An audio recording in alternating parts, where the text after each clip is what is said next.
As expected, the ass has fallen out of Nick's reporting.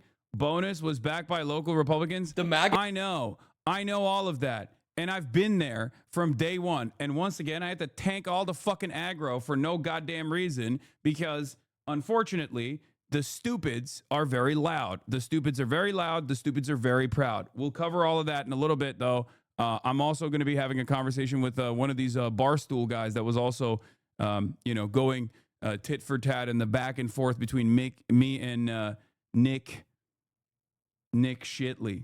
Curious, do you still got cable? No, I don't. Wait, what?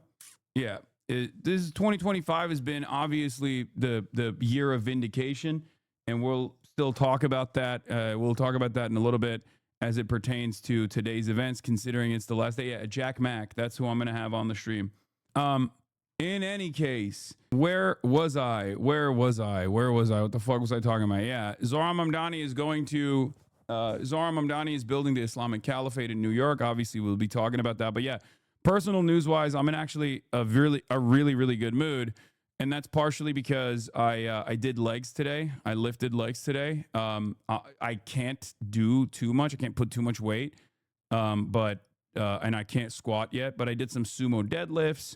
Obviously, not a lot of not a lot of weight, but not a lot of compound exercises. But I did do some legs today, and I feel much better. Why does your shirt say Frank? It's actually a Frank Ocean limited edition Frank Ocean Market collab, which wasn't really a Frank Ocean Market collab at all.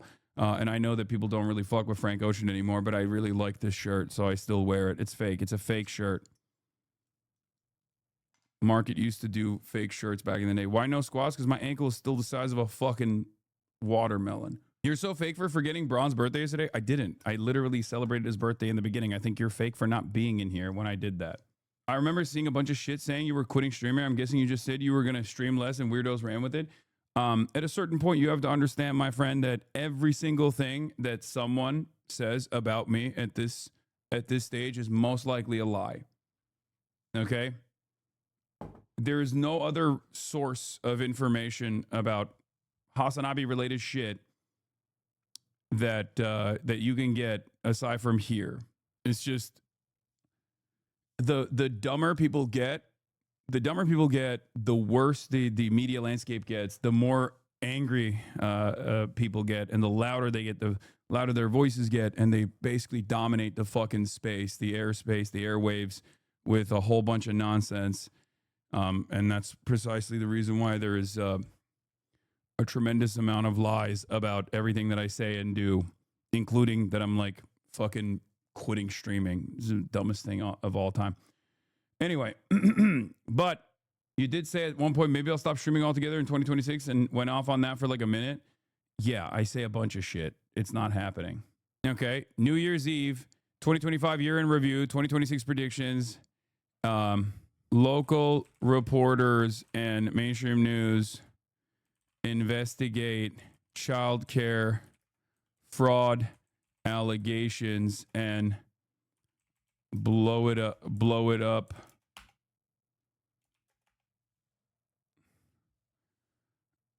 Okay. 2025 year of vindication, W's and L's of the year. Okay, hold on. Let me get that out of here. 2025 year in review with chat votes. Your weekly quitting rants always get clipped now. Something that you have said since you started streaming. Yeah. Who gives a fuck?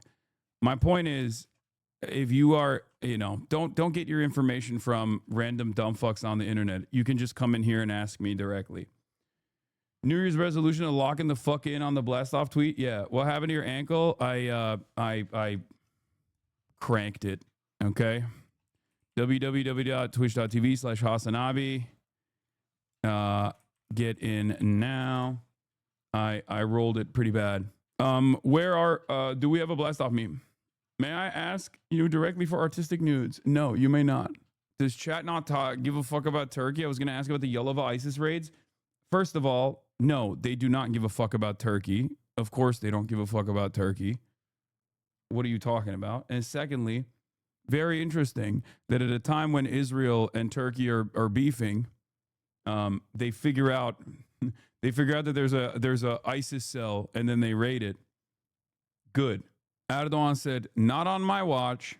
Did you flash hog in 2025? And if not, will you flash hog in 2026? Yes. Totally. Anyway, do we have a blast off meme or not? I turned your goals and predictions into a website. Oh, thank you. I will do that. Bro, I found the Taiwanese Joe Rogan you mentioned yesterday. No, I know. He's gotten really into China. He's going full blown pro China, pro mainland, pro PRC. Do we have a blast off meme? Is one of your goals being more parasocial? Yes. It is. Yes, my goal is to be more parasocial this year. I need to lock in. I wasn't parasocial enough. Okay.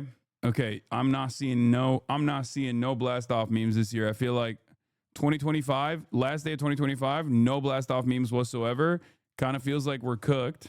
Okay, I'll use this one then. I'll use something else. Less reliant on chat in 2026. More self-reliance, Jusha style, okay? That's what we're entering. We're entering not our Chinese arc, but we're entering our Marxist-Leninist Jushaist arc. No more Chinese socialism with Chinese characteristics, and more, what is this, meme bracket 2025? Sure, we can do that too. Yeah, more Jusha self-reliance arc. Okay. Local reporters at MSM investigate childcare fraud allegations of Blow It Up. 2025 year of vindication. W's and L's of the year. 2025 year in review with chat votes. New Year's Eve. 2026 predictions. Get in now. Okay. No more getting one guide. Yeah. Of course. My entire timeline is Grok undressing women and male streamers. What the fuck are people doing? Oh, is that why you guys are asking me for? Did you see you are nominated for the China Fun Award? Oh, hell yeah. That's one of the greatest awards of all time. That's crazy. I probably didn't win it, but is that why people keep asking me for nudes? There's already backlash from the Nick Shitley video with threats, vandalism, and robbery reports from Somali daycares in Minneapolis. Oh my God. I can't believe it. Another thing that I fucking said was going to happen. Again, if you want to know tomorrow's news, come here. If you want to be on the wrong side and not know what's going to happen tomorrow, or not even fully understand what's happening today, go anywhere else. In most places, they will just simply take the opposite position of mine, and it's actually pretty bad because the opposite position of mine is oftentimes going to be wrong. Yeah, right, but too early, as always. I can't believe there's still motherfuckers doing, now you're defending blatant fraud. Actually, pathetic little fuck. First of all, I'm bigger. I'm the biggest your mom has ever seen. That's number one. Number two, okay? I'm not defending the fraud. If anything, the fraudulent behavior in this situation is a random YouTuber going up to a bunch of childcare facilities, demanding to see the children, and then not seeing any children because some of the facilities that he's going to is like outside of business hours and things like that, and then duping a bunch of dumb fucks like yourself into believing that every single childcare facility that is owned and operated by Somalis in Minneapolis is actually fraudulent and has no children in it whatsoever. Don't worry. By the time the real news gets to you and your side of the fucking internet, you will have moved the goalposts already, and you'll be like, oh, actually, we were talking about how the facilities are in a state of dire disrepair or something like that. Okay. Once again, if you want to be wrong all the time, go elsewhere. If you want to know what's going to happen tomorrow or what's happening today, if you want to truly understand it, come here and listen to my words. Do not listen to my words from a negative filter. Try to understand what I'm saying. Okay? There's never been a moment where I haven't said that I've never said that there's no fraud happening in Minneapolis. Of course there's fraud happening in Minneapolis. The investigations first started in 2014 and then continued at separate dates. But the major investigation, the one that actually has finally gotten some convictions, started under the Brandon regime, under the Brandon DOJ. Okay, just so you understand. Not only did it happen, fraud happens all around the country, but specifically in Minneapolis, this fraudulent activity was the product, the arrest that took place and the convictions that came from this fraud investigation was a product of a multi-year cooperative investigation and court process that took place that was extensively covered by mainstream news. It is not anyone else's fault that you are oblivious to this stuff and you only heard about it for the first time through the dumbest way you possibly could. That does not mean that Nick Shitley is actually correct on any of the allegations that he made. Okay? But it doesn't really matter because we are dealing with, unfortunately, a wave of stupids. This is the stupids era, which I will be talking about. 2026 is going to be the year of stupids. Okay? It is what it is. And we have to really reconsider how we will navigate this landscape full of stupids, because this landscape is filled to the brim with stupids. Okay? Unfortunately, it is what it is. This is the reality. This is the makeup of the media landscape. And I will readjust my commentary in an effort to dial in and educate the stupids to the best of my ability. Hey, show me the kids. Show me your kids. Hey, open up and let me and this elderly man look at all the kids in there. Well, they won't open up and let me see the kids, so they must be committing fraud. That is pretty much this very viral video. And everybody that watched it, for some weird reason, including people who are like somewhat educated, saw that and went, that's good for me. I believe it. That's great journalism. Such fantastic journalism. How incredible. Now, of course, one of my biggest issues, as always, is that I am the number one tank for all this aggro. Because as soon as I saw the video, I was in a state of disbelief. I could not believe that there were so many fucking people that were looking at basically like a QAnon style investigation that's not a real investigation at all, and going, well, this is brilliant work. I can't believe how smart this guy is. I can't believe how smart this investigation is. And it blew my fucking mind. And people kept defending it over and over again. I mean, if you... Here, I'll even show you the Jack Mack TikTok that I saw. And I will be talking to Jack Mack in a little bit about that TikTok. But he basically put the timeline battle that took place when, the day after Hassan the Sin Eater Piker. Yeah, no, it's fucking insane. Vaguely reminds me of Pizzagate. Yeah. Congratulations. You made the list of 7 most annoying people on 2025 on Fox. Unfortunately, you have to share your spot with Nick Fuentes. I can't post a link, but search for 7 most annoying people of 2025 Fox. Wait, really? I mean, the fact that I have to share it with Nick Fuentes is gross, but if they put me up there, God, who's number 1? That's pretty awesome. I mean, I love that Fox News hates me. Remember, I love when my enemies hate me, okay? Dan Gaynor, these are the 7 most annoying people of the year 2025. Jimmy Kimmel, he was funny 20 years ago. The View, the first of the pod people, more poddish people. Podcaster anti-Semite Nick Fuentes and Twitch anti-Semite Hassan Piker showed the world that the users of social media have one thing in common, hatred. I love that Fox News is saying we were doing too much hatred. Dog, you're a Fox News commentary person. The fuck do you mean I was doing too much hatred? That's awesome. Also, another testament to the word anti-Semite both being utterly meaningless and destroyed in this circumstance, putting up an actual anti-Semite with someone who combats anti-Semitism with regular frequency, a lot more than fucking Fox News ever has, only to dilute the term anti-Semitism so stupidly that it almost feels as though it is by design. Piker, when he's not being accused of giving his dog electric shock, spends time saying offensive things like America deserved 9/11. He later walked it back because of the backlash, but he still has millions of followers on multiple platforms. Fox News did an analysis of what he says and is so vile I don't want to repeat it. He's all across major media. The Times called him a progressive mind and a body made for the manosphere. The press is desperate to recreate their own Joe Rogan. This is the best they got. Hell yeah. My favorite quote of yours is the 9/11 one. Yeah, I know. Convincing your enemies that you are dumb as a rock is OP because then they have to give concessions to you since you cannot be reasoned with. Works especially better if your party's in power. Anyway, we'll get into this list in a second. I do love this though. This is fucking awesome. This is a, I'll posterize this.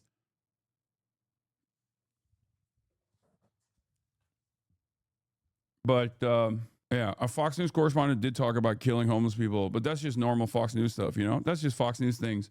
Okay. Where was I? Oh, we were going to talk about the stupids. The age of stupids is upon us. Okay, the age of stupids is upon us. And I was talking about how I was like tanking the aggro for this dumb fuck video made by a very obvious grifter by the name of Nick Shirley, who is genuinely too stupid to make a convincing case.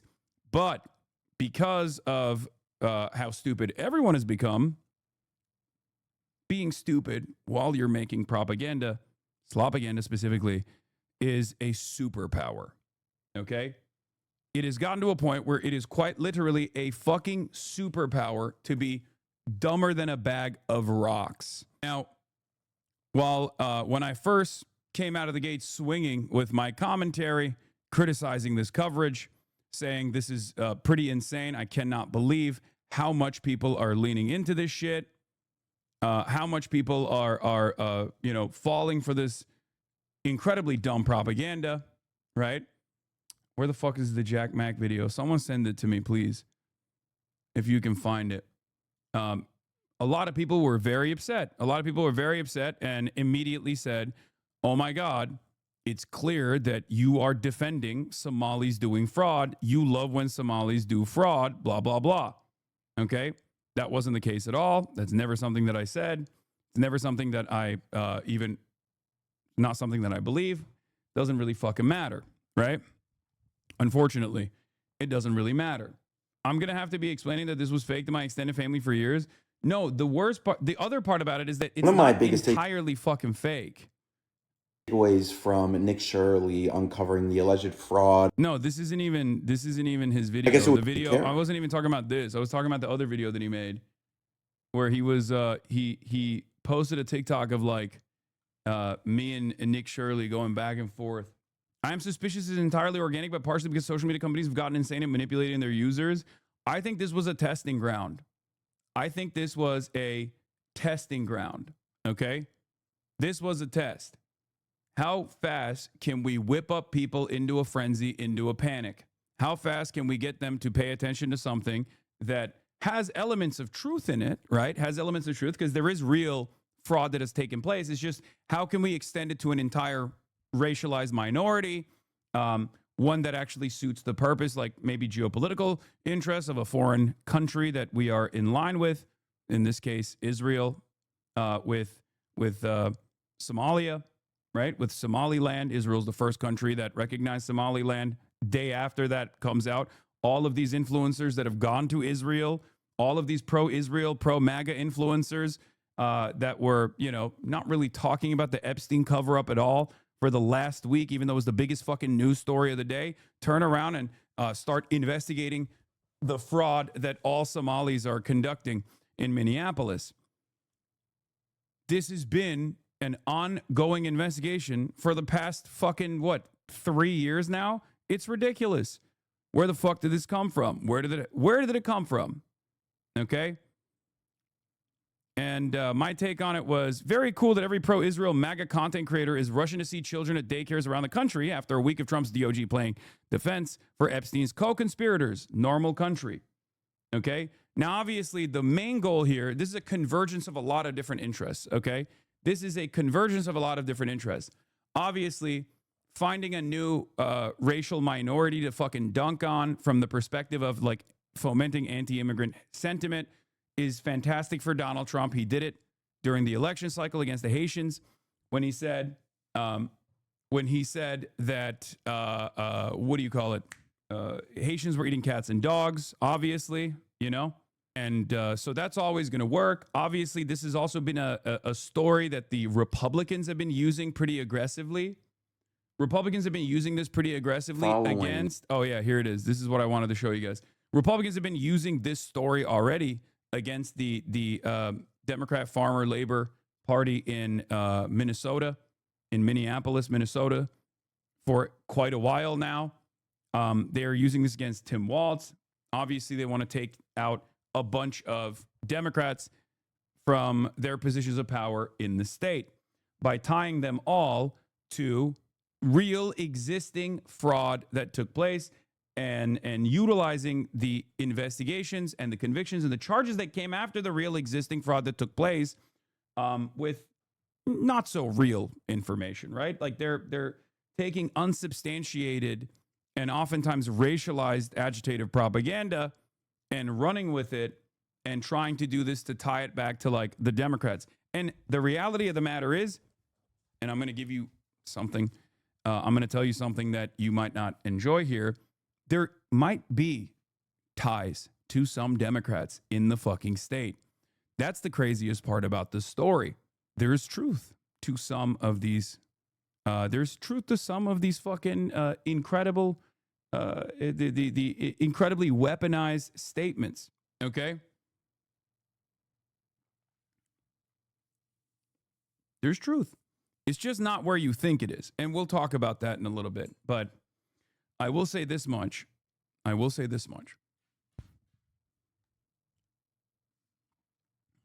It's not a person that I particularly appreciate or enjoy. Former mayor, now current mayor as well, Jacob Fry, was in some ways tied back to, in some ways, ironically enough, tied back to the white lady who was responsible for the initial Feeding Our Children charity fraud. And he was protected. He was protected by Tim Walz. So even Tim Walz might have some kind of connection to it, potentially. We don't know. In any case, although there are suspicions of this sort, none of those things are being thoroughly investigated by the likes of Nick Shirley. And now we have even more information. Okay? Now we have even more information on it. Minnesota Public Radio reports that the Republican caucus was behind steering Nick Shirley to the daycares and shaping the narrative, and local outlets had reported about more than 62 investigations of the child care centers and covered it for years. Okay? The YouTuber claims he's uncovering new fraud. There are ongoing investigations, and by the way, some of these investigations are simply licensing investigations and investigations into whether or not these daycare facilities are like up to date, up to standard. Clearly, many of them weren't, as we saw. Not because of Nick Shirley's video, of course, but because we actually looked at the Department of Human Services in the state and their actual investigations into renewing or potentially revoking the license of some of these facilities. Okay. Now, of course, the licensing thing happens every year at a random time. That's normal. So that's not really a gotcha. But in any case, the reality of the matter is the story was completely fucking, the story was completely propagandized from the start, and it featured no real information. And yet for some reason, when I brought that up, everybody fucking yelled at me and everybody did victory laps about it, saying, oh, Hassan is like defending Somali fraud or some shit. No. I'm defending investigative reporting. I'm not defending fraud at all. And I'm actually frustrated at the fact that sloppy hit jobs such as this one unironically interfere with good investigation, okay? With real investigations into real fraud. Nick Shirley's reporting in Minnesota. Hassan and him have been going back and forth on Twitter. A matchup of the ages to end 2025. Hassan tweeted yesterday at 11 a.m. I don't know what kind of fraud Somalis and daycares are doing, but I think it's a separate crime to try and storm with a camera into a daycare with kids in it. Shirley responded by saying, ha ha, you would say something stupid like this. Nick won the ratio off here by almost an order of 5-1. Oh, dude, I can't believe on the Hitler website he got way more likes. I guess that means I was wrong. Shit, dude. My bad. Hassan then quote tweeted himself saying, bleak future of all media with this photo. I think that's from a movie. That's Jake Gyllenhaal, I believe. Vigilante content that can be weaponized for radicalized / white nativist agitprop. I don't know. I'm sorry if I said that word wrong, agitprop. Everyone's going to behave like the fake pedo hunters. On top of responding to Hassan's original tweet, Nick quote tweeted him saying, "People like this commie literally shock their dogs and complain about America 24/7. And when someone actually leaves their room to do something, wait for it, they then defend the criminals." Hassan responded by saying, "I traveled around the world and went to numerous protests, but since I wasn't trying to storm childcare facilities with a camera crew screaming, 'Show me the children now,' it doesn't count. There's a proper way to conduct a thorough investigation, and you botched it for clickbait." Hassan also quote tweeted a tweet involving Nick Shirley when he met with the mayor of Gaza and said he made the most Israel. No disrespect, but this story is less exciting than watching paint dry. Day 3 of a story everyone will forget as soon as anything else happens. Yes, you're not actually brilliant or above it all when you say dumb fucking shit like this. In this media cycle, of course, things are going to be forgotten like that. The problem here is that this is a major, major propaganda moment. And if you are too stupid to recognize that the administration will consistently weaponize this in 2026, you need to dial it the fuck back, okay? And really reconsider why I'm trying to hammer this to the best of my ability, okay? This was a moment where there was a convergence of interests and a bunch of slopaganda right-wingers came out of the gate swinging. Narratives blew the fuck up, and it led to the administration shutting off funding to all childcare facilities in the state of fucking Minnesota. Stop saying it's just an Epstein distraction, okay? It's beyond more than just an Epstein distraction. God damn it, dude. I don't want to fucking pull this card on you, but it is awfully suspicious anytime we talk about like black people being victimized en masse. Every motherfucker has different opinions on it. They're like, come on, dude. Enough. It's just a distraction, bro. Let them fucking storm daycare facilities all around the country where there are, Somali people or black people running daycare centers. Come on, dude. The fuck are you talking about? I don't even like it when people complain about what I choose to cover, whether it's like phase or whatever the fuck, but this is beyond the pale. This is a huge fucking story. It is directly at the intersection of social media narratives being able to change people's real life conditions. Okay? Sean the Black Raid. Hey, Sean, thank you for the raid. Hope you had a good one.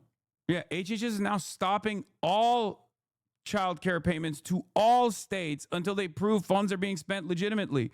This is, once again, like I said, at the intersection of the right-wing administration that has been desperately looking for an opportunity to cut any kind of fucking social safety nets they can, using this as an opportunity to do that. Get out of your chair seems more like a criticism for Asmongold. I know. It's weird that people keep saying that to me when I literally traveled around the fucking planet this year. I know it doesn't matter because dumb fucks with no object permanence don't realize that because they're like, well, every clip I see of you, you're sitting in a chair. I know. You're stupid. It's okay. Video demanding to see children in all these facilities, and when they wouldn't let them in, that was enough evidence of fraud.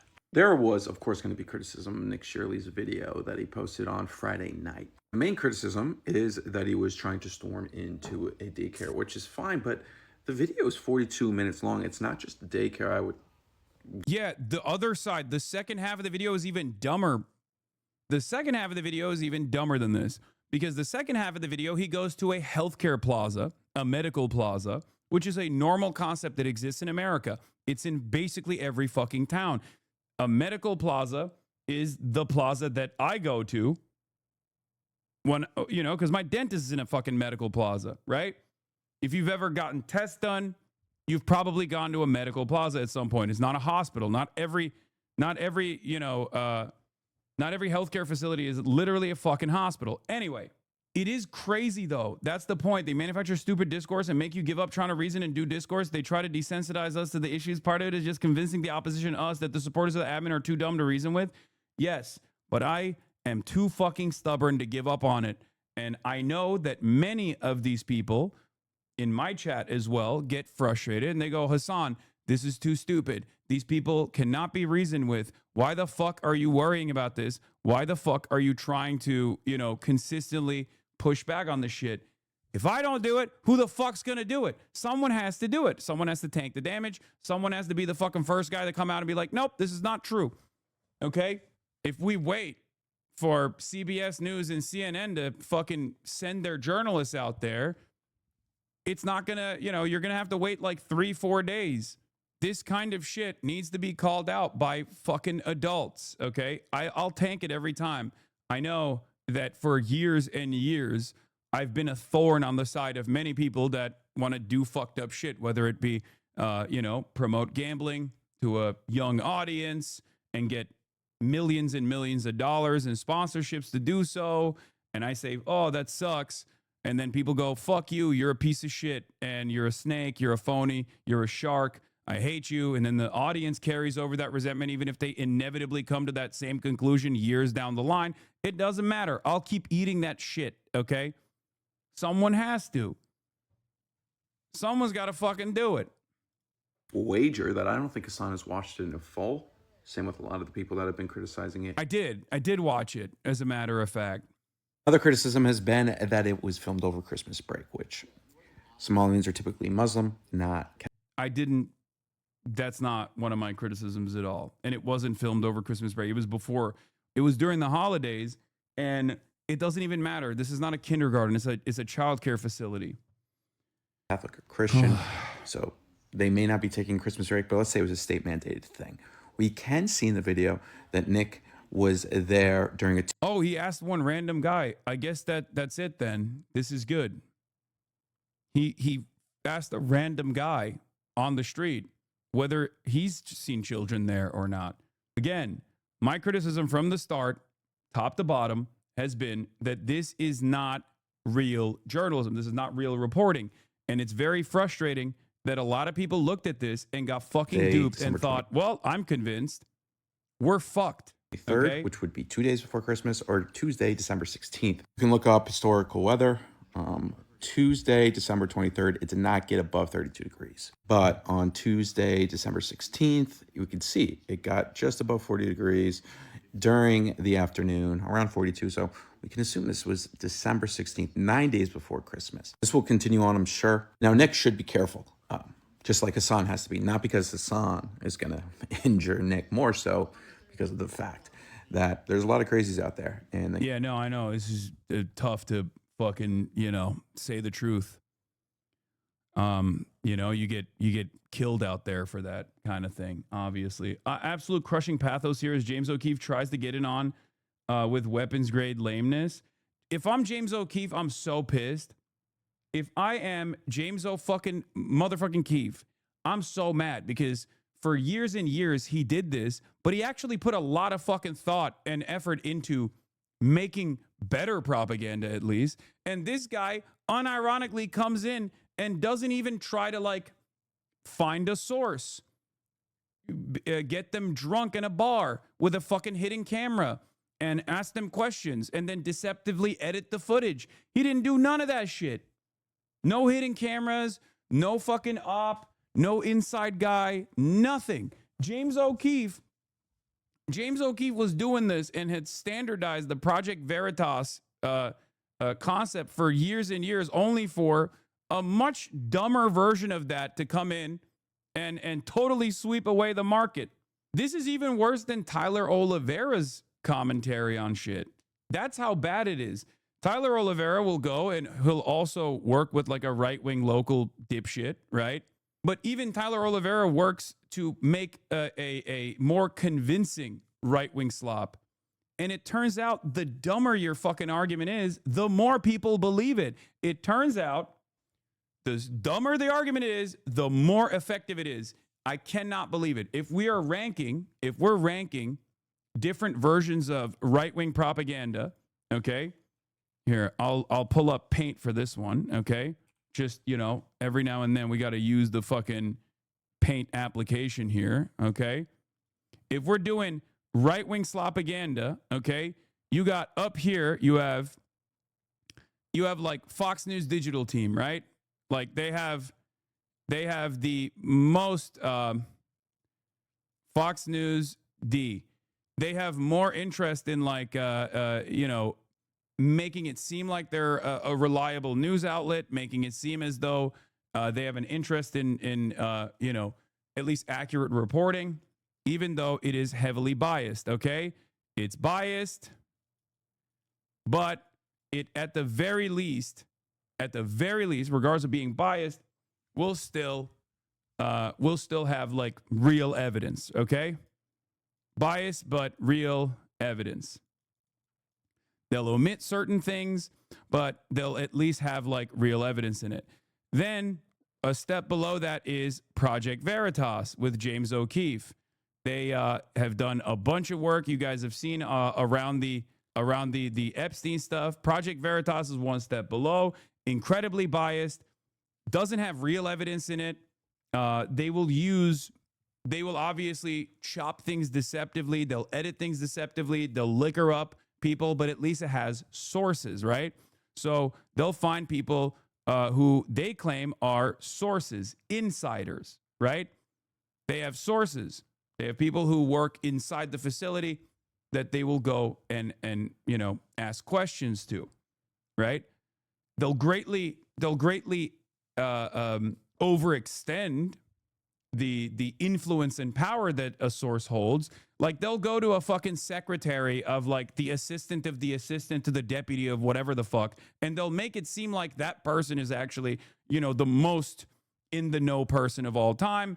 Then they'll also get him to talk shit. Then they'll cut stuff out of context, and they'll make it seem like they're, you know, they'll get their message across that way.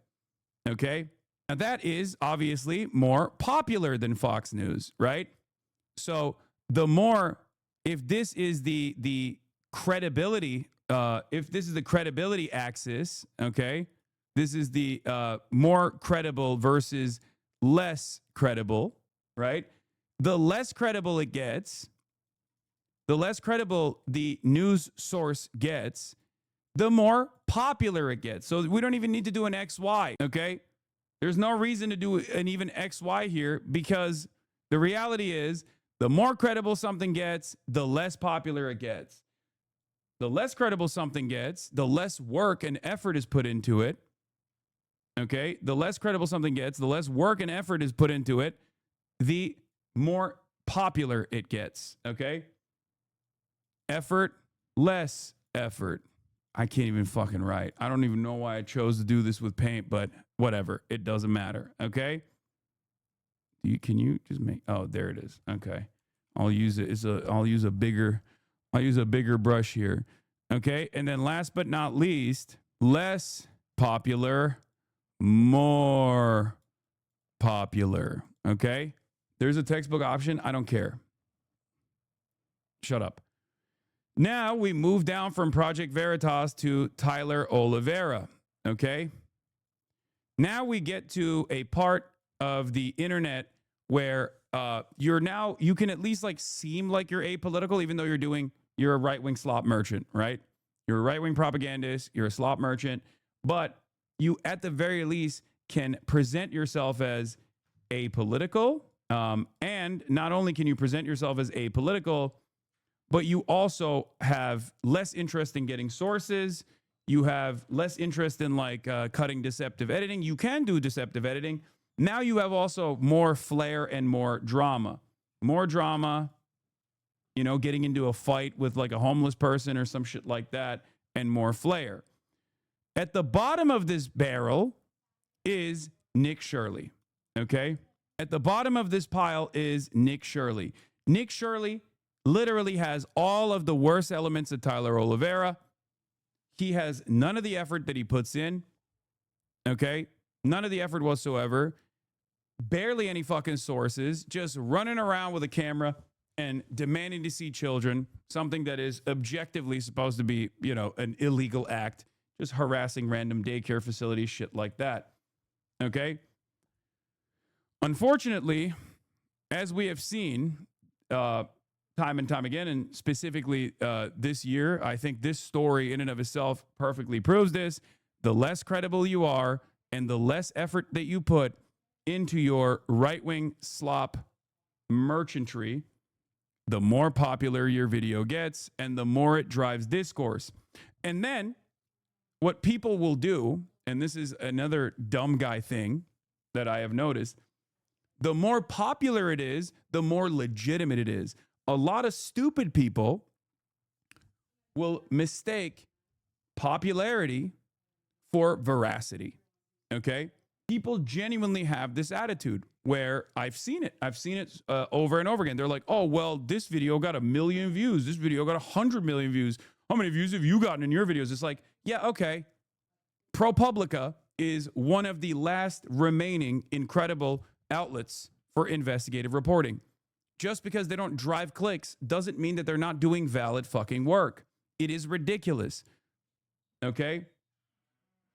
It is fucking ridiculous. Right-wing slop merchants. The more outrage you bake in, the more fucking, the less interest you have in finding evidence, even if that evidence was supposed to help your argument, okay? And the more eyeballs you get, the more people go, well, this guy's obviously right. And the reason why we have this dynamic, unfortunately, is because we're getting dumber and dumber every single fucking day. Okay? Jack Smith, full video out. What's Jack Smith?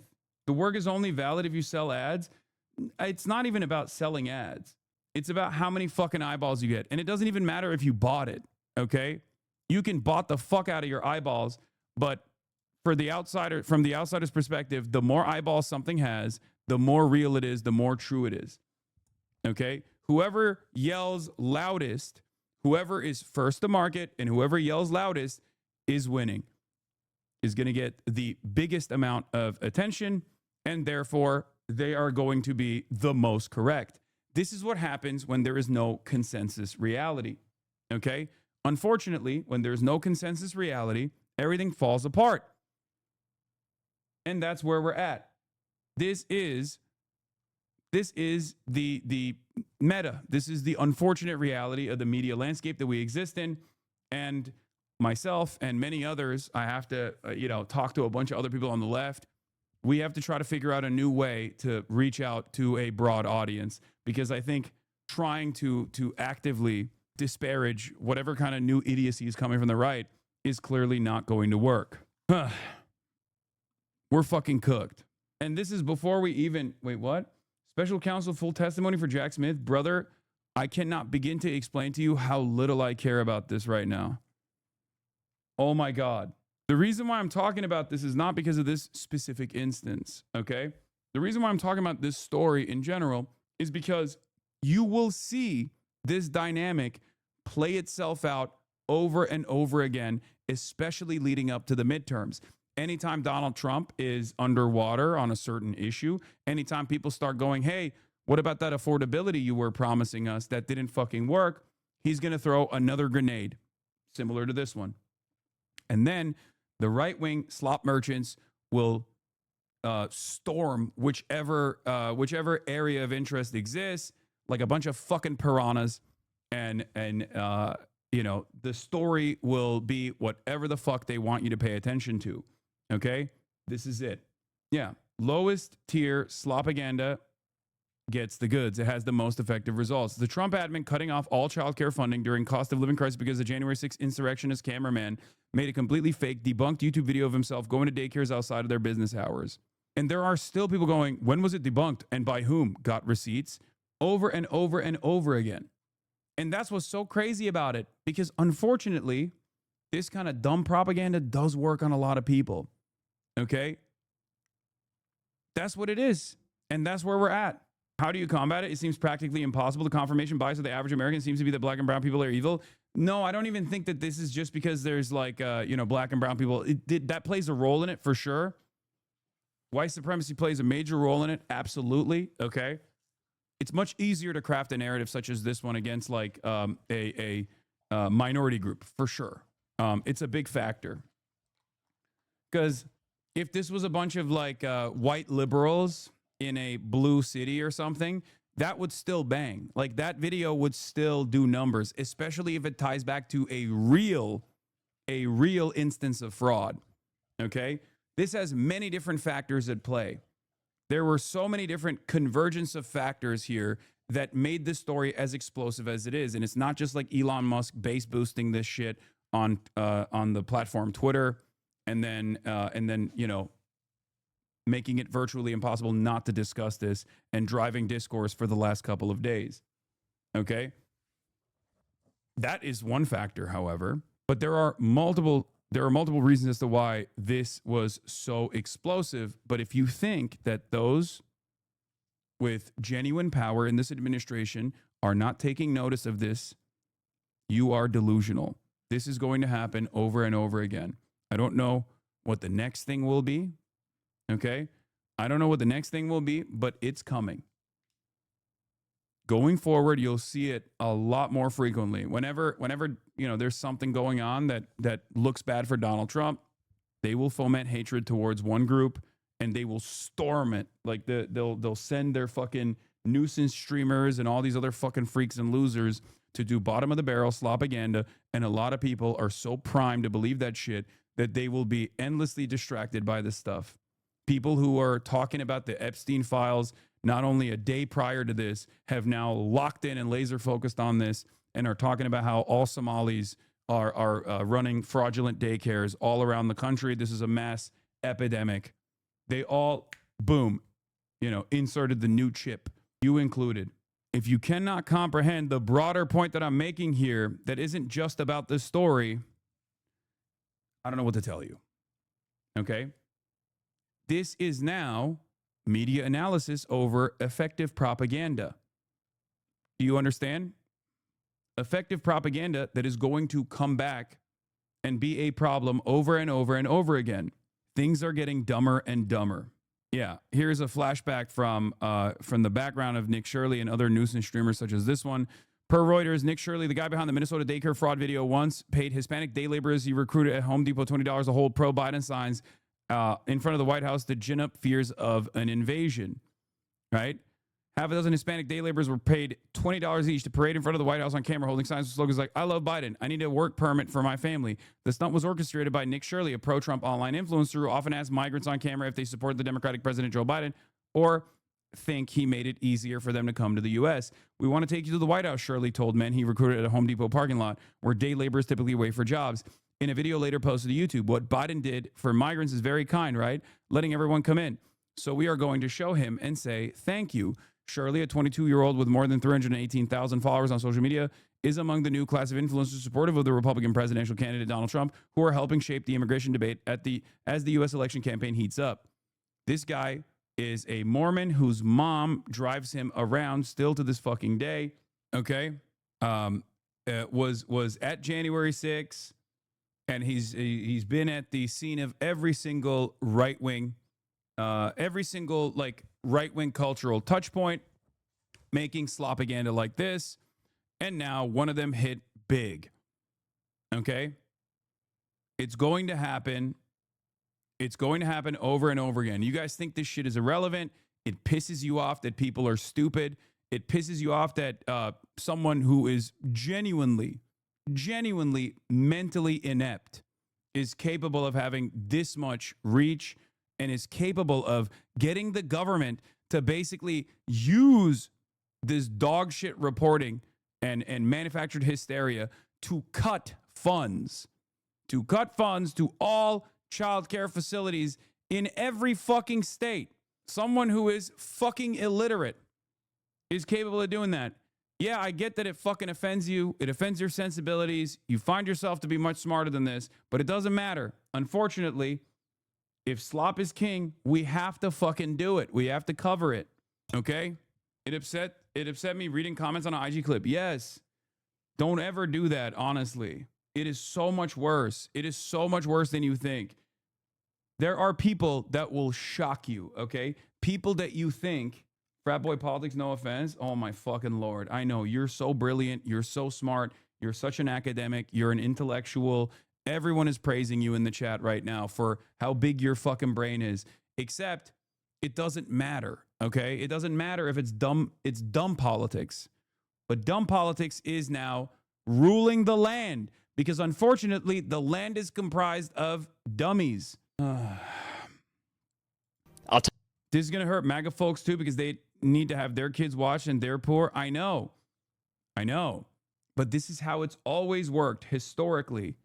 historically in the United States of America, white Republicans have always gotten on board with cutting welfare initiatives and cutting social safety nets that they rely on because they think black people are stealing it. That's where the welfare queen strategy comes from. They're gutting entitlements programs. They're gutting welfare because, and you know, people who rely on this stuff, disability and the like, are championing the gutting of welfare because in their minds, they're perceiving people who are not worthy, people who are not deserving of this social safety nets, taking advantage of it, okay? Or even engaging in fraud. You cannot think you're above this. You cannot just simply say these guys are stupid and fucking move on, okay? You cannot just say, oh, I don't want to touch this. This is too dumb.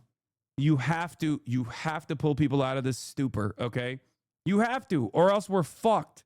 It took, in this media environment where things move rapidly, things go viral instantly, mainstream reporters move far too slow, okay? And especially when there's not a lot of interest in stories like this, because they're like, who gives a fuck about this shit, man? I don't understand. Why are you even covering this? If that's your attitude, you're going to lose. If that's your attitude, you're going to let the dummies dominate discourse, dominate the narrative, okay? Donald Trump is president for a reason. We have to fight back. Anyway, here is one example of the stupidity of Nick Shirley's video. Check of your top stories this morning. We're following major developments in Minnesota's fraud crisis, specifically related to childcare. Here's the latest. We believe the state of Minnesota has allowed scammers and fake daycares to siphon millions of taxpayer dollars over the past decade. The U.S. Department of Health and Human Services says it's freezing. If you want this YouTube quality, it's the second video on the playlist. Okay, sure, I'll go into it. Yeah, Check of your top stories this morning. We're following major developments in Minnesota's fraud crisis, specifically related to childcare. Here's the latest. We believe the state of Minnesota has allowed scammers and fake daycares to siphon millions of taxpayer dollars over the past decade. The U.S. Department of Health and Human Services says it's freezing. The next meta in this, for the record, is going to be finding any sort of issues with any number of different daycares, as long as it's like operated by a Somali person, and then hammering that on as though that was the major point, as though that was the real argument that they were conducting. So get ready for that as well. They're too stupid to recognize that there was already one daycare facility that was operated by one of the fucking one of the defendants in the previous investigation that had taken place. They're too stupid to know that one daycare facility was actually closed. Once they figure that out, they're going to be like, well, see, there's the proof. Again, their lack of interest or their lack of knowledge, but the overarching lack of knowledge on this stuff, the overarching lack of interest and lack of knowledge on pre-existing investigations that have been conducted into it is how these guys get to make this seem like it's a totally new story and also simultaneously expand on the targets. Childcare funds for Minnesota after a YouTuber claimed to uncover fraudulent centers in a viral video. The state gets about $185 million in federal funds each year. The HHS deputy secretary says he's demanded Minnesota Governor Tim Walz audit the centers featured in that video. The governor responded on X saying, quote, "This is Trump's long game. We've spent years cracking down on fraudsters. It's a serious issue, but this has been his plan all along. He's politicizing the issue to defund programs that help Minnesotans." Some of the featured child care centers are now firing back. This one says footage from their security cameras proves kids were... Why is the daycare not open on a Sunday? Streams seem strange. You don't find that suspicious? Wait, what? You're joking, right? Present when I know it's already happening. I saw. I have the Cam Higby link. I know. That's another pro-Israel. That's another fucking Israel op. Ready for kindergarten. This is ABC Learning Center in Minneapolis. They have to learn ABC and numbers. Director Ahmed Hassan gave WCCO a tour after finding his daycare in the national spotlight. All right, we've arrived to ABC Learning. Yeah, they also show security cam footage. Hold on. Here, this look. has been his plan all along. Sorry. Child care centers are now firing back. This one says footage from their security cameras proves kids were present when the YouTuber stopped by. Like, can you imagine? Like, I cannot believe that this is what it's gotten down to, where they have to be like, see, there's children. The fuck are you talking about? Here's our security footage. That's insane. That is insane. Again, because they don't have fucking object permanence, because people don't have object permanence, this is not going to be enough, because they're going to be like, oh, sure, bud. Well, I didn't see the entire security footage. I need to see the faces of every child that has walked in. I need to know what kind of finger painting initiatives they engaged with. I need to know what kind of chicken nuggets they had. Was the middle of the chicken nugget cold? Was it too hot? I need to know all of it. Otherwise, I will not believe you. And it goes back to the dumbest guy you know saying, well, did you see it literally with your own two eyes? How can you believe anything if you don't personally experience it? That is where we're at. It's not even about going back to the drawing board and explaining to people like how investigations are conducted and how court proceedings take place, how people get charged with a crime, people get arrested in the process. Like, it's beyond that. You need to explain to people, like, you need to start explaining to people, unfortunately, that sometimes you can rely on information from trusted sources, right? Like a book, for example. You can read something. You don't have to like directly observe everything to believe that it actually happened, okay? That's not how information works. That's not how learning works. If we didn't do this, right? If the only stuff that we could believe was things that we observed with our own two eyes, then there would be no thousands of years of knowledge that we're relying on in order to expand on pre-existing technological improvements, for example. That's just not how this would work. Connor White went there to take a closer look. You want to make ready for kindergarten. This is ABC Learning Center in Minneapolis. They have to learn ABC and numbers. Director Ahmed Hassan gave WCCO a tour after finding his daycare in the national spotlight. All right, we've arrived to ABC Learning Center.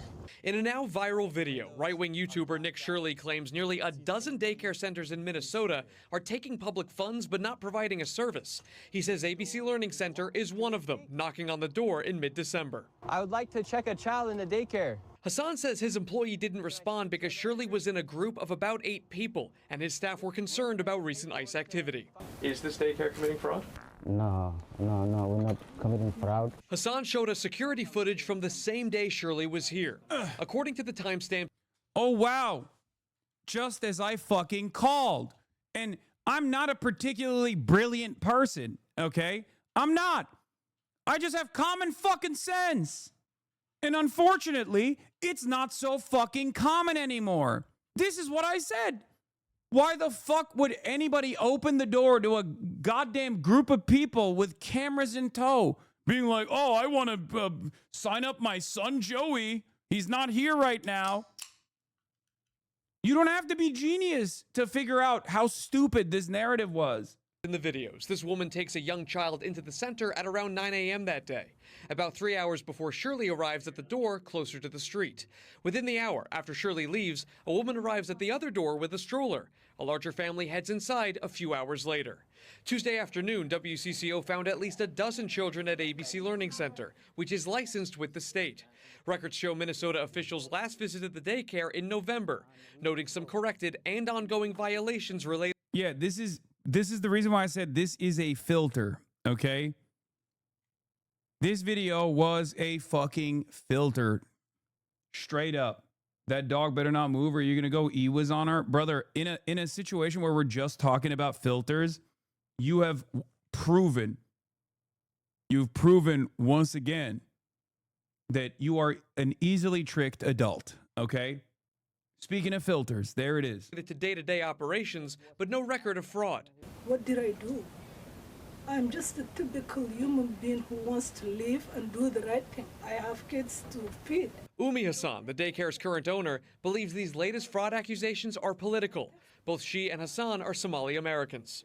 We pay our taxes. We do whatever we can to be a law-abiding citizen. At the same time, when one Somali does something wrong, we all get collective punishment. With Shirley's video now. Bro, I cannot. The other thing is like, I don't. Like, how do people not even realize that this is bad from like a national security perspective, for example? Like how, like no one seems to care. Everyone is so proud of how fucking stupid they've become. There's this like shared comfort with the collective knowledge that like the guy next to you is just as dumb as you are, so it doesn't really matter. There's no reason to apply any sort of skepticism, any sort of fucking scrutiny, you know? How the fuck are there so many people consistently up your ass over that dog shit? I see it in a completely unrelated post. Brother, it's because my haters aren't fucking normal. They lose their minds. They literally carry that over to every fucking platform. You need to understand. It's like it's unlike anything I've ever seen. It's like I've personally went to their house and like fucked all their moms or something and like killed their loved ones. When someone decides they despise me, they don't just go, yeah, I don't like this guy, I don't fuck with him, and move on with their life. They literally go, anywhere I see this person, even in unrelated places, even in areas where it's not even relevant to the conversation, I will constantly carry this resentment. Some of these people have more of a derangement syndrome than even like liberals do with Donald Trump.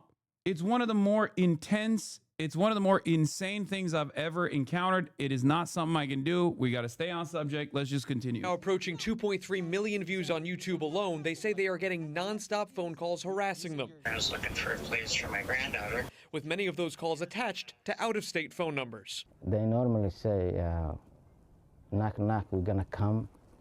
You're gonna arrest, something like that. Connor White, WCCO News. Hassan there says they turned over attendance records to comply with the Department of Homeland Security request, and they're now waiting to hear back. CBS News is reviewing records related to the same daycares. All but 2 have active licenses. And while the active places have violations related to safety or staff training, there is no recorded evidence of fraud. Another facility highlighted in the YouTube video was Quality Learning Center.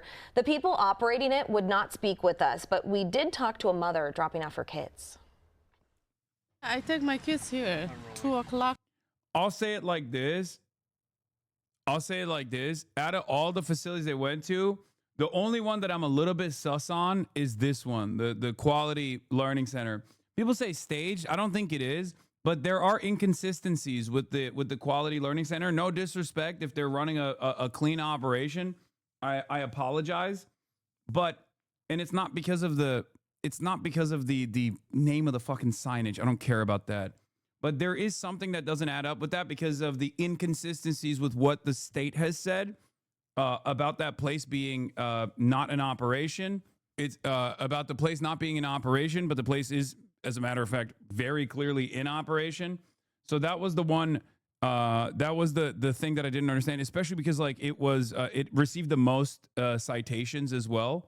It received the most citations out of all of the other daycare facilities. I'm not validating the conspiracy theories. I'm just exercising healthy skepticism, okay?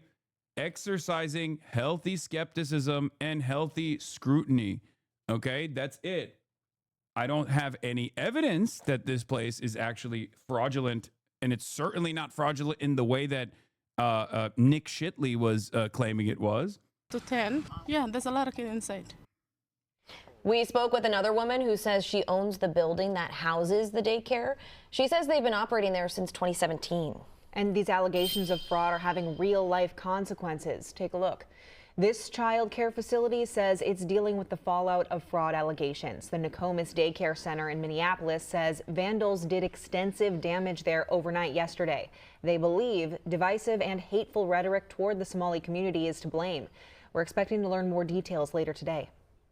Federal agents are conducting a, quote, massive operation in Minneapolis right now. The Department of Homeland Security has posted these videos of agents going door to door at suspected fraud sites. The daycare investigation represents a new front in Minnesota's fraud fight. More than 50 people have been convicted so far in the $250 million COVID-era scheme involving Feeding Our Future. Prosecutors believe fraud in 14 state Medicaid service programs. I think the other side of the story, once again, that is perfectly valid to address is that this is not a Somali-only issue, obviously. Even this, the initial fraud investigation that was conducted was run by a white woman. Nobody ever talks about her, ironically enough. Like, the person who cooked up the scheme is literally a white lady, okay? The one who's going to prison, like the top dog, is a white lady. Odd that rarely ever gets mentioned in the coverage, okay? Her name is Amy Bach, and not only is she the white lady who cooked up the scheme, she's also connected to the current mayor, Jacob Fry. So there is actually a connection.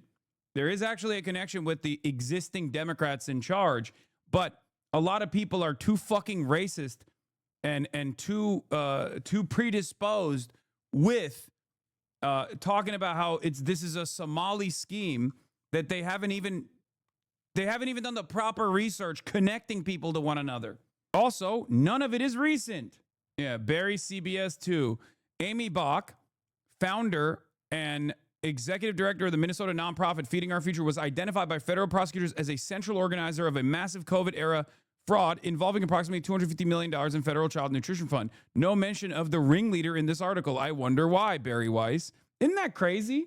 Yeah, Amy Bach and Salim Saeed took advantage of the COVID-19 pandemic to carry out a massive fraud scheme that stole money meant to feed children. This is disgusting, and I'm glad that these people got their day in court, and I'm glad that they're going to prison, okay? Make no fucking mistake. It don't matter to me whether they're Somali or white. Fraud is fucking fraud. You understand? Especially when it comes to welfare fraud such as this one, which is the most disgusting because these are funds that are supposed to feed children. You're using money that is allocated to feed children to buy yourself nice cars. You're a fucking asshole. It's one of the reasons why I, say we got to become more Chinese right now, because I think we all know how this would have been conducted and concluded in China, okay? And yes, it would have extended to members of the party if there was enough evidence of their involvement as well. Do you understand? The defendants falsely claim that they have served 91 million meals for which they fraudulently received nearly $250 million in federal funds. That money did not go to feed the kids. Instead, it was used to fund their lavish lifestyle. Today's verdict sends a message to the community that fraud against the government will not be tolerated. That's the lady. Not fucking nuts. There is a bigger story here. Okay? So the right-wing hysteria that is hyper-focused on shifting the blame over to like random Somali people living in fucking Minneapolis is actually dropping the ball on investigating this shit properly. How did this fraud go on for so long? Is there involvement from people in the government? Okay? They're so focused on the defendants countering the initial investigation by claiming racism, because that also suits a narrative purpose for Republicans. Oh, they were able to use the I'm black card. You know, they were able to use the wokes to actively thwart investigations. I think that is bullshit. I suspect that there's more to this story than we see and we know. And it's ironic that Republicans that could probably do a better job of really tunneling in on even Democratic Party politicians here are so fucking predisposed and so laser focused on making this a Somali issue that they don't even, like, it's clear that they don't even give a fuck about conducting a proper fraud case here, a proper fraud investigation, and maybe even tying it back to Democrats. It's crazy. Whose mouths were supposed to be fed with the $250 million? There were Somali mouths that were supposed to be fed with that as well. Not a couple, not just a couple Somalis that were able to pocket the funds with kickbacks, okay? They were victimized in this situation as well, and now they're getting victimized again with a unfair share, an unfair burden of the responsibility in a scheme that actually hurt them, as the entire American right-wing slopaganda community is storming, trying to fucking break down the walls of every fucking childcare facility that they suspect of having some connection to Somali people. What is this? I generally like Hassan specifically for his criticism of the genocide in Gaza and American support for it. I'm always a little astonished that he says things like, we need to be more like China when they have literal concentration camps for Uyghurs. Brother, I said we need to be more like China in terms of combating fraud, okay? You can comprehend that, right? Like you can understand that, right? Like in terms of fucking punishing people who are engaging in fraud. Contextualize, please. Anyway, Jacqueline Sweet, who's an investigative reporter with work all over Rolling Stone, The Nation, Intercept, Guardian, Politico, Dropsite News, says it's reasonable the daycare owners thought Nick Shirley was with ICE and not a very young parent or a child named Joey because he showed up with several vehicles, a van, multiple masked men while holding a camera. Here are stills from a video taken by a local woman who filmed them thinking they were doing ICE raids. He doesn't show this entourage and the masked security guys and multiple vehicles he arrives in his viral YouTube video. Why the fuck would anybody think that these guys are sincerely trying to sign up their fucking children? Of course. This video also shows how Nick and his entourage of masked men appeared as they showed up around the city. I called this out in the video. You kind of see it in the background in a couple stills. Why would anybody think this is a legitimate why would anyone who is operating a fucking daycare center think this is anything but a bunch of random thugs? You cannot come in here. We don't care. We don't know where it is. Get out. That's not your job. We don't know that. Get out. It just blew my mind, though, that like people lack the imagination or lack the capacity to comprehend what it would look like from the perspective of a parent of a child in that child care facility, or the perspective of someone who is a staff member working at a child care facility, right? They just simply took whatever the fuck Nick was saying for granted. And we're like, what do you mean? He asked to sign up his child. And I kept repeating, like, when is the last time you went to sign up for a child care facility for your child with a bunch of fucking masked men, cameras in tow, demanding to see the children first? Of course people are going to be skeptical, especially in an environment of heightened tension. Who amongst us hasn't done this, you know? Yeah, I mean, I joked about this as well on my Instagram story. I posted a meme. I think we got to do this more frequently and more often, because it's just like, yeah, POV, you're a child care facility worker, opening the door to a clout-hungry racist moron who wanted to get the attention off of Trump's Epstein affiliations, who simply wants to see all children inside. If you open the door, you're putting kids in your care. You're putting the kids in your care in danger. If you don't, 1,000 more will come. What do you mean? I just want to see the kids. I mean, I have a kid, and I want to sign up my kid for this child care facility. Everything is fucking Pizzagate, brother. What are we doing? Of course, the other side of the story is that when you have a minority population, when you have members of a minority population engaged in a crime, everyone in the minority population is also doing that crime in the eyes of the broader public. But if we were to flip the script a little bit, assuming that every Jewish person is Jeffrey Epstein would be anti-Semitic. Okay? Right? It is. Now, of course, there are people who legitimately will say that, and those guys are fucking freaks. They're anti-Semites. Assuming every Somali person is in on this fucking fraudulent scheme, and every Somali-owned and operated daycare facility is actually in on a fraudulent activity, however, is totally fucking normalized in right-wing media. Hey, they're recording. Anyway, yeah, he just rolled around like this. Of course, people are going to be like, doesn't change the other man's reporting Dave of no kids there ever, but your point is valid. The fraud is bad. It's a shame certain group is getting labeled, but that's life. The real problem is definitely Tim Walz and other politicians, many most likely Republicans. No, dude. You're still believing in it. You're like, Programs could total up to $9 billion. And new this morning, the ringleader of the Feeding Our Future scheme is being ordered to pay up for the crimes. Amy Bach, the founder of Feeding Our Future, was found guilty of taking tens of millions of dollars meant to feed hungry children during the pandemic. Just yesterday, a judge ordered Bach to pay $5.2 million in restitution.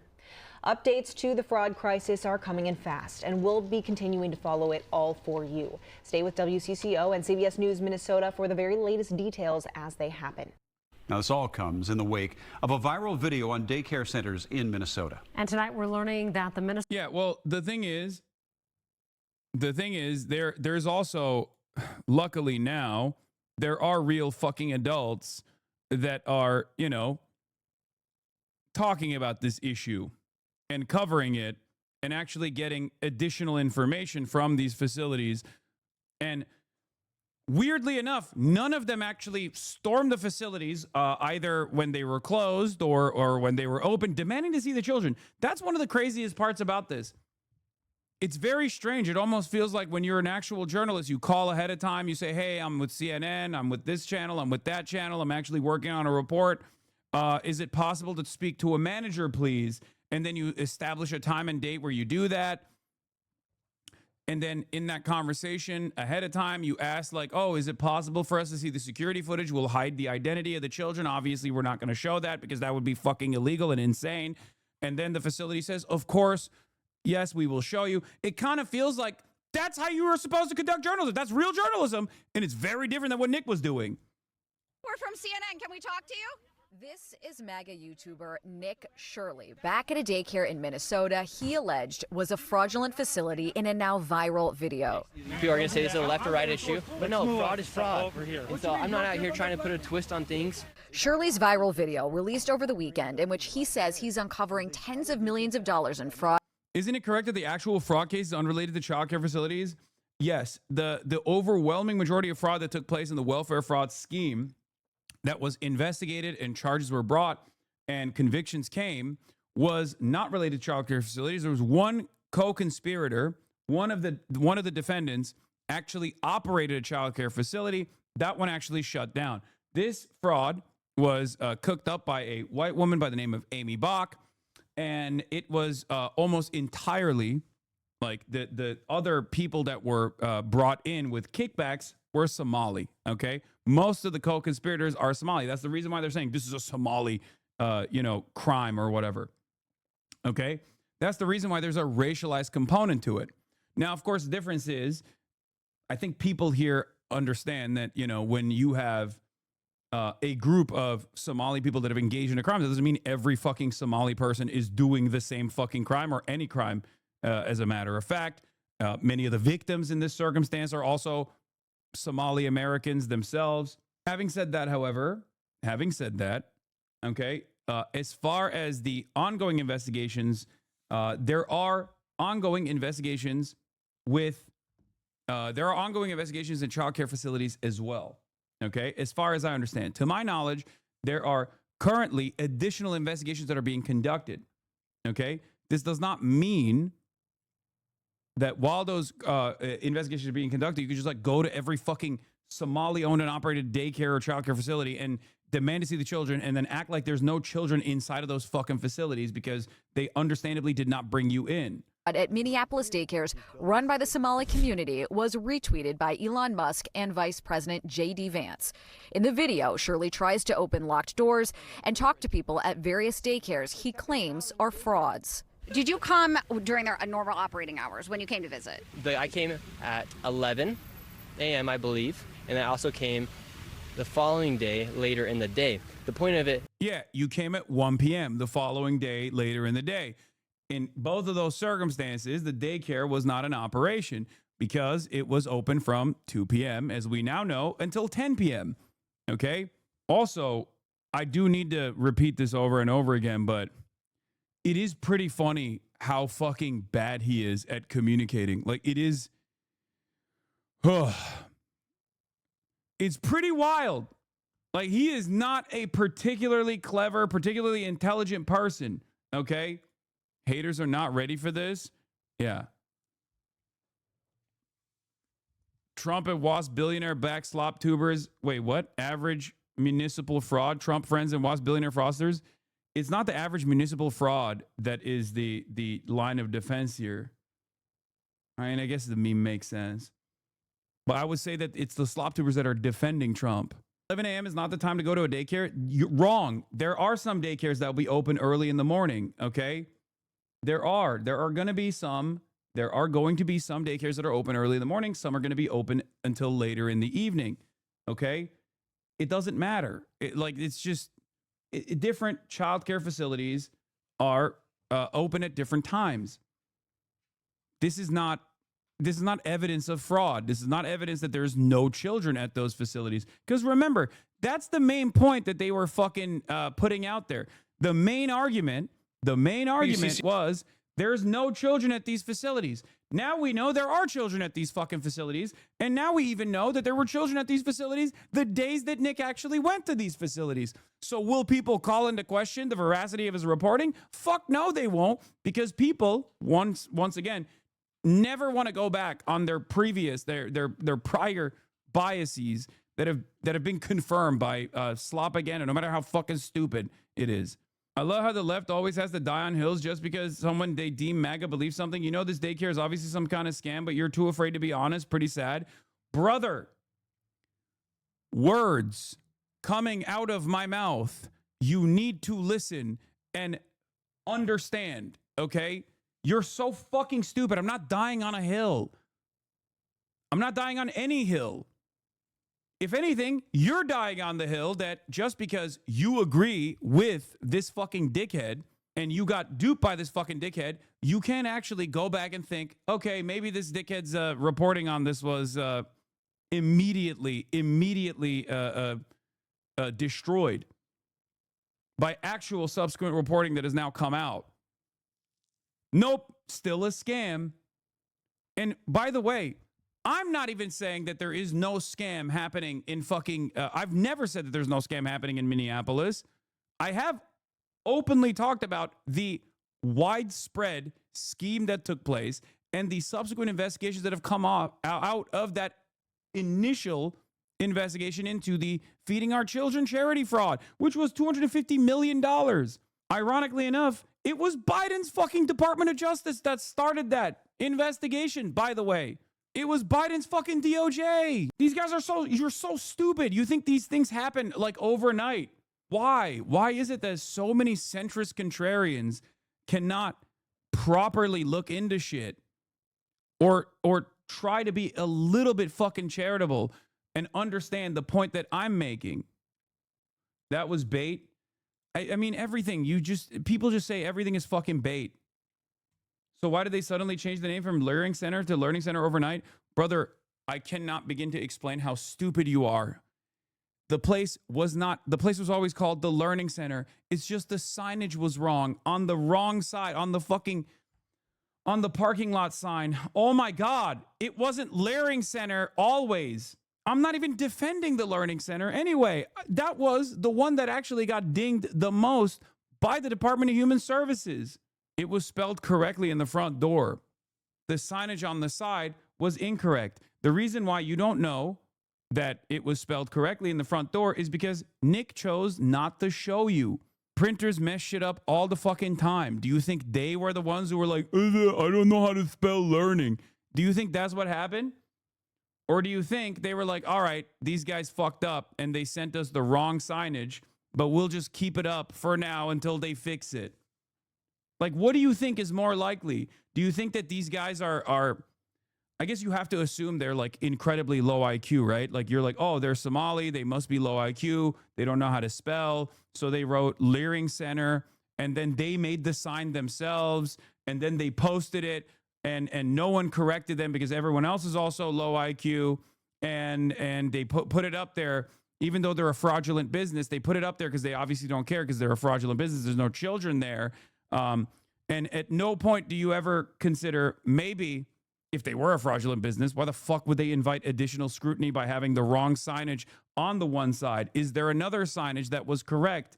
Is the name of the business actually correct in the government records?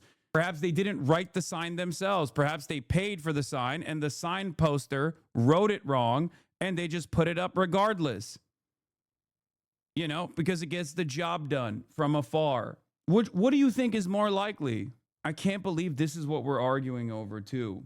I don't think we can say they get dinged more than the other comparable care centers because they got unfairly highlighted and targeted by Shilley. No, but they did get dinged more. No, he's saying that the center had the most failed marks on their state inspections, I believe was the reference. Exactly. When I say they got dinged more, I'm not talking about fucking Nick Shitley. I'm talking about the investigation that we conducted when we here in this community dug in to the actual government files. They have had their licenses revoked in the past as well. They got a new license. They had the most the most points of failure in the investigations that had taken place by the the Minneapolis Department of Human Services. CEO a tour after mid footage from the SAFs. And we saw this already. Phone We number. covered this already. Yeah. New video evidence definitively proves Nick Shirley's a lying fraud. WCCO confirmed. Kids go to ABC Learning Center. Spoke with director Ahmed Hassan and reviewed the surveillance video. WCCO also confirmed the kids are attending the now infamous Quality Learning Center. Speaking with the mother dropping out for kids with a fixed sign out front. Another daycare has faced extensive damage overnight thanks to the vandals. Here's Nick Shirley and his random friend accusing ABC Learning Center of having 0 children inside. Shocker. Surveillance video of the day they filmed proves that they were lying and people were dropping off kids throughout the day. The other side of this that's awfully suspicious is the fact that David got to be on Fox News anonymous. He's the primary researcher on this major piece of news. Why the fuck is that? Since Nick Shirley wants us all to believe that only Somalis commit fraud, below are the relevant documents in the fraud case involving Nick's family, in which they were alleged to have defrauded a company of over $1 million. They settled the case for 20 grand. Wait, what the fuck? What is this? I don't know. I'll look into this. It just came out. I'll look into it. At least getting exposed to the liar will cause Shirley to improve his standards and be better. Fuck no, it's not. It's not. It's not going to do that. Especially because, as Andrew Mercado reports, NPR News, the Minnesota Public Radio News, reports that Minnesota House GOP leader Lisa DeMuth acknowledged the Republican Party's involvement in Nick Shirley's viral daycare video, saying, "We work with Nick Shirley on this issue. That matters because the video has been widely framed as independent citizen journalism." Minnesota officials have said fraud investigations were already underway long before the video, and inspections have not backed up many of the claims being made about the specific daycare centers shown. Still, the video fueled widespread outrage and targeted scrutiny of Somali-owned childcare providers, with the top Republican now on record confirming coordination. This reframes the entire narrative. This wasn't just a lone YouTuber uncovering something new. A political party acknowledges involvement in producing or shaping media that went viral not organically and helped drive public backlash. It's fucking insane. Every day, there is new information that comes out about the story that makes things look even worse. And every day, I find myself even more mad at all the people that got fucking duped by this shit. But all of those people that got duped by this shit, will they actually see this? No, they won't. The reason why they won't is because they already have their narrative. Okay? They already have their fucking narrative set. Police family. The narrative confirms their priors. That's all they care about. And everyone that is a naysayer is actually a stupid, idiotic bitch who's biased and loves fraud when Somalis are doing it. That's their attitude on this issue. And when you have a steady slop service from a lot of other biased right-wing YouTubers and Twitch streamers, people like Asmongold, that are going to consistently keep reinforcing the idea by using racialized narratives over and over again and lead them astray, it doesn't fucking matter. No one ever actually finds themselves on the other side. No one ever actually investigates the stuff thoroughly. None of the that's 1010 what happened. Businesses don't usually make their own signage, or a lefty dying on a hill. Exactly. Oh, this is another case of the lefties dying on a hill because they don't want to fucking, they don't want to admit that like Somalis are capable of doing fraud. Nobody's saying that. Everyone is capable of doing a fucking fraud, okay? Everyone's capable of doing fraud. Fraud is the most American thing that happens. It happens all the fucking time. It's completely unacceptable. And every single instance should be prosecuted, investigated thoroughly, and prosecuted and punished. Fraudsters should be punished, okay? I don't give a fuck if they're Somali Americans or Italian Americans or Americans with a dual citizenship to Israel, for example, like the one that Donald Trump actually pardoned recently. Annoying that you have to keep repeating that? Of course I have to keep repeating that, because in the off chance that there are some people that are coming in here thinking that I am, pro-Somali fraud or some shit, it's good for them to hear it. So it makes them reconsider what they previously thought was the case. But yeah, this meta is going to do incredible fucking numbers in 2026. Minnesota GOP worked with YouTuber Nick Shirley on that video. Our So Young Kim joining us now in studio. And So Young, you stopped by several daycare centers mentioned in that video to get their side of the story. And now they're playing the victim card because they don't want to. That's fine. Well, that escalated quickly. I decided to drop by the Somali-run childcare center, Benati Childcare 2 in Columbus at 5 p.m. to see what type of activity was going on. After a couple minutes of asking questions and a few knocks on the door, I was threatened by a group of men. I wonder why. Because you're a random fucking dickhead. You're in Columbus, Ohio. What the fuck does that have to do with even the fraud in fucking Minneapolis? Do you guys understand why this is frustrating? As I correctly fucking called the moment that this video came out, what did I say?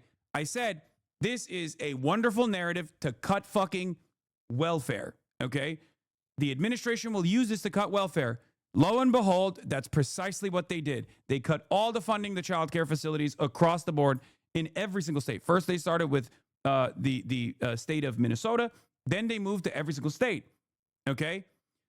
What did I also say? That this will invite copycats to randomly pull up the fucking childcare facilities that they suspect is being owned by Somalis or people with Arab-style names, with Muslim names. Lo and behold, that is exactly what has happened. It's like 1 million Pizzagates taking place all at once. All around the fucking country. Yeah, this is the CBS News report on this. I already covered this. I already showed you the CBS News coverage. But yeah, CBS News in Minneapolis reports Nick Shirley went to 2 non-operational centers, an after-school center in the morning, and an open center with video proving kids were inside. He misinterpreted the staff's resistance to open their doors to a random group of men with kids there. I don't know what to do with this story. There's undoubtedly fraud in every single government program. This guy's Cato. This guy's a fucking Cato Institute guy. So as a libertarian, on the one hand, he wants to cut all the government spending.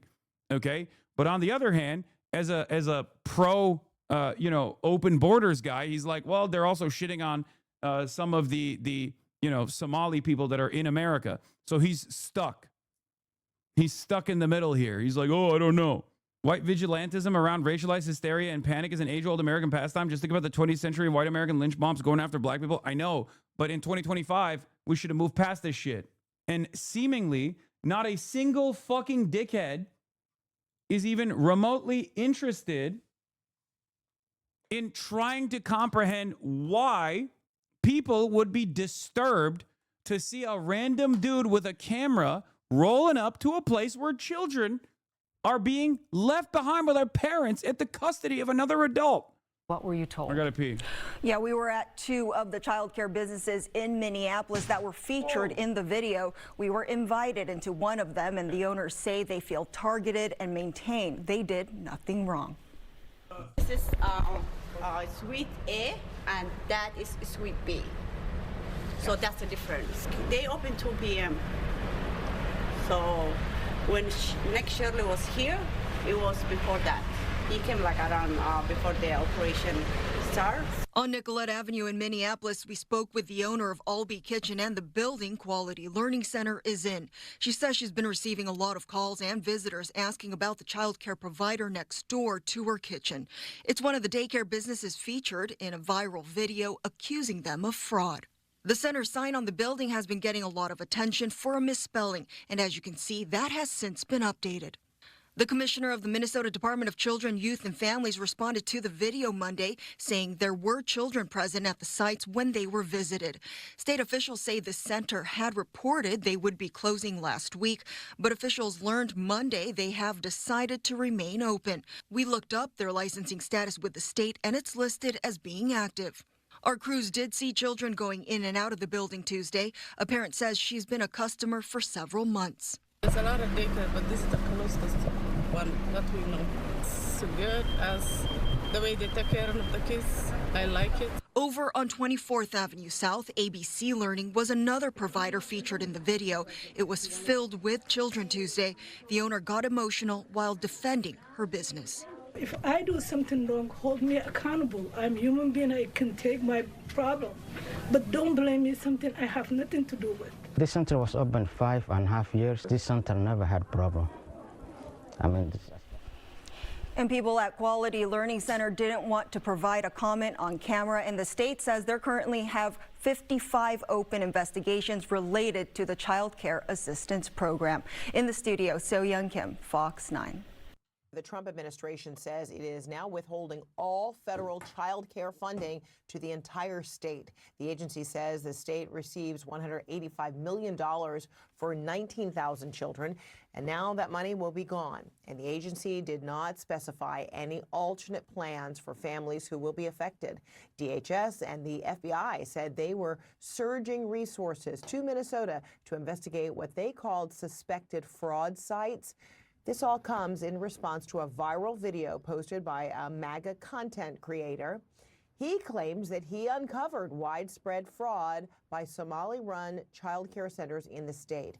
CNN is looking into those claims and has not independently verified the accusations, but the Deputy Secretary of Health and Human Services is taking the allegations at face value. Take a listen. Intrepid journalists have made shocking and credible allegations of extensive fraud in Minnesota's child care programs. We believe the state of Minnesota has allowed scammers and fake daycares to siphon millions of taxpayer dollars over the past decade. Starting today, we require a justification, receipt, or photo evidence before we make a payment.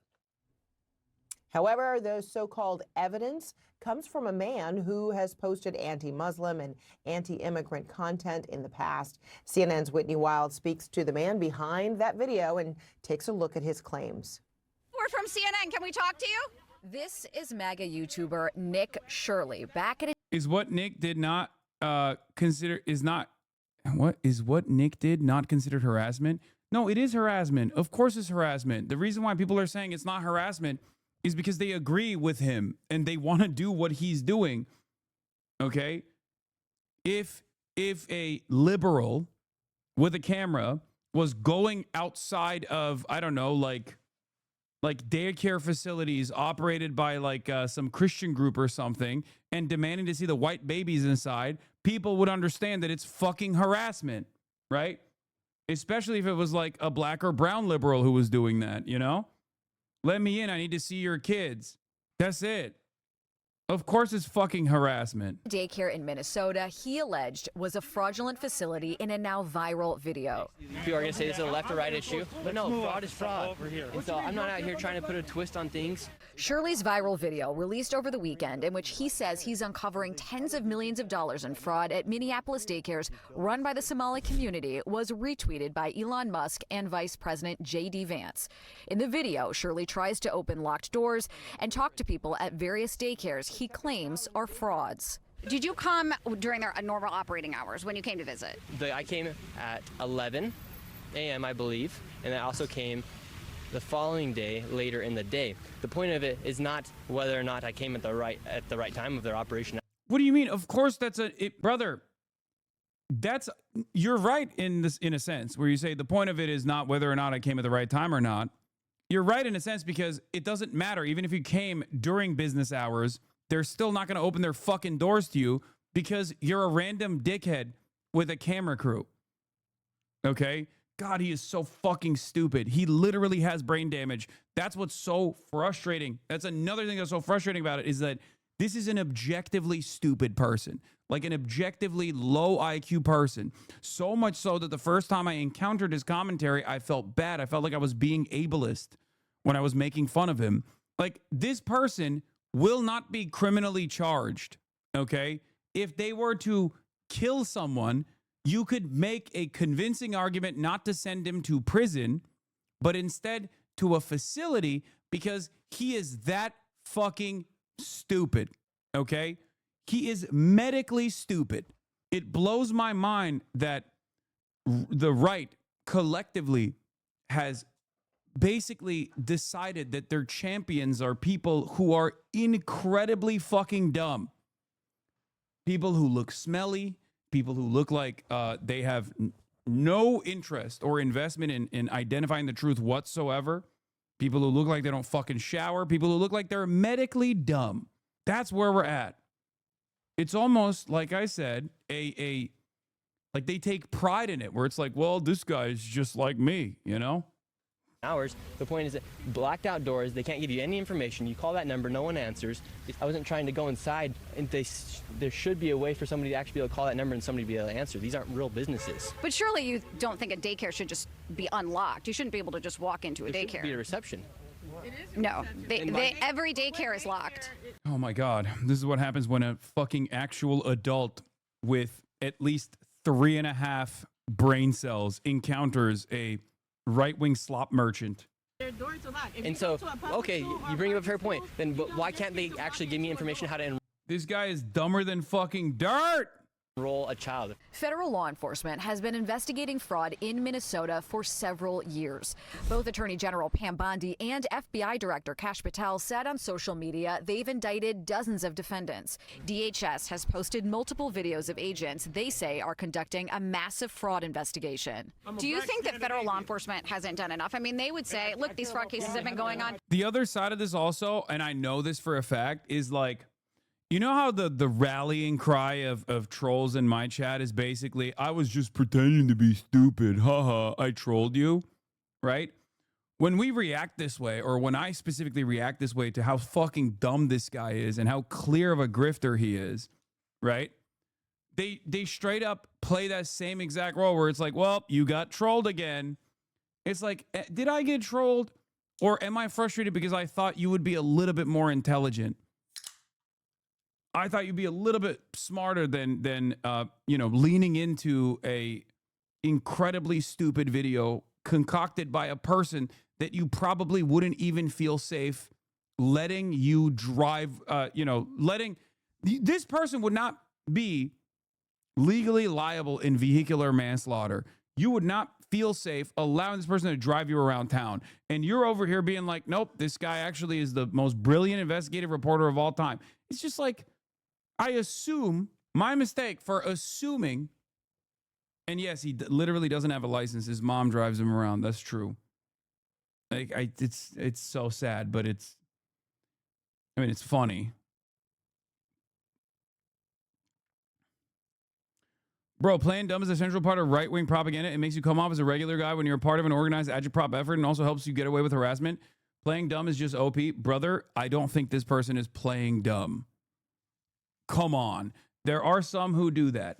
There are certainly people who actually genuinely dial back and play dumb.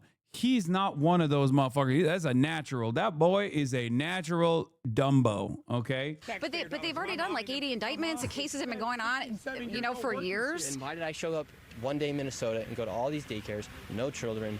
They're receiving millions of dollars. We uncovered nearly $110 million in fraud in one day. How do you know that all the allegations that you're making are true? How do I know that they're true? Well, we showed you guys what was happening, and then you guys can go ahead and make your own analysis. We're coming so we can make our own analysis. Are you 100% sure you're true? Yeah, I am 100% sure I'm true. CNN is looking. She's baiting him for defamation. This guy also, I think, has no care or consideration for his own well-being. Like, he just doesn't even understand what the fuck's going on here. I don't know. Maybe it's through. Like, I can't believe that this is it. This is peak. This is peak right-wing the propaganda merchant.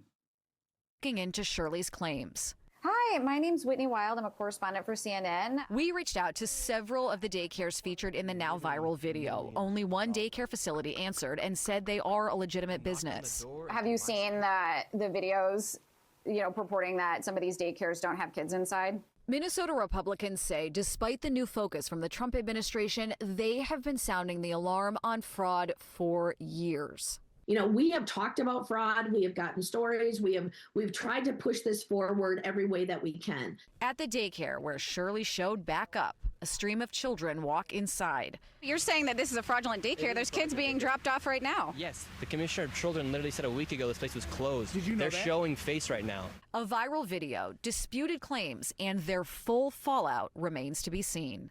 Dozens of fraud cases that DOJ is touting began during the Biden administration. Back in 2022, the U.S. Attorney's Office for Minnesota announced 47 indictments for this massive fraud scheme. Since then, they've indicted more than 30 more people, and in total, they have secured at least 56 convictions. Whitney Wild, CNN, Minneapolis. Smith's video is The group up, just chat so you know. is I know, back I to don't talk care. about all of this right now. And Sarah, I want to go to you first. What do we know based on evidence about the alleged fraud in Minnesota and how legitimate and widespread it may be?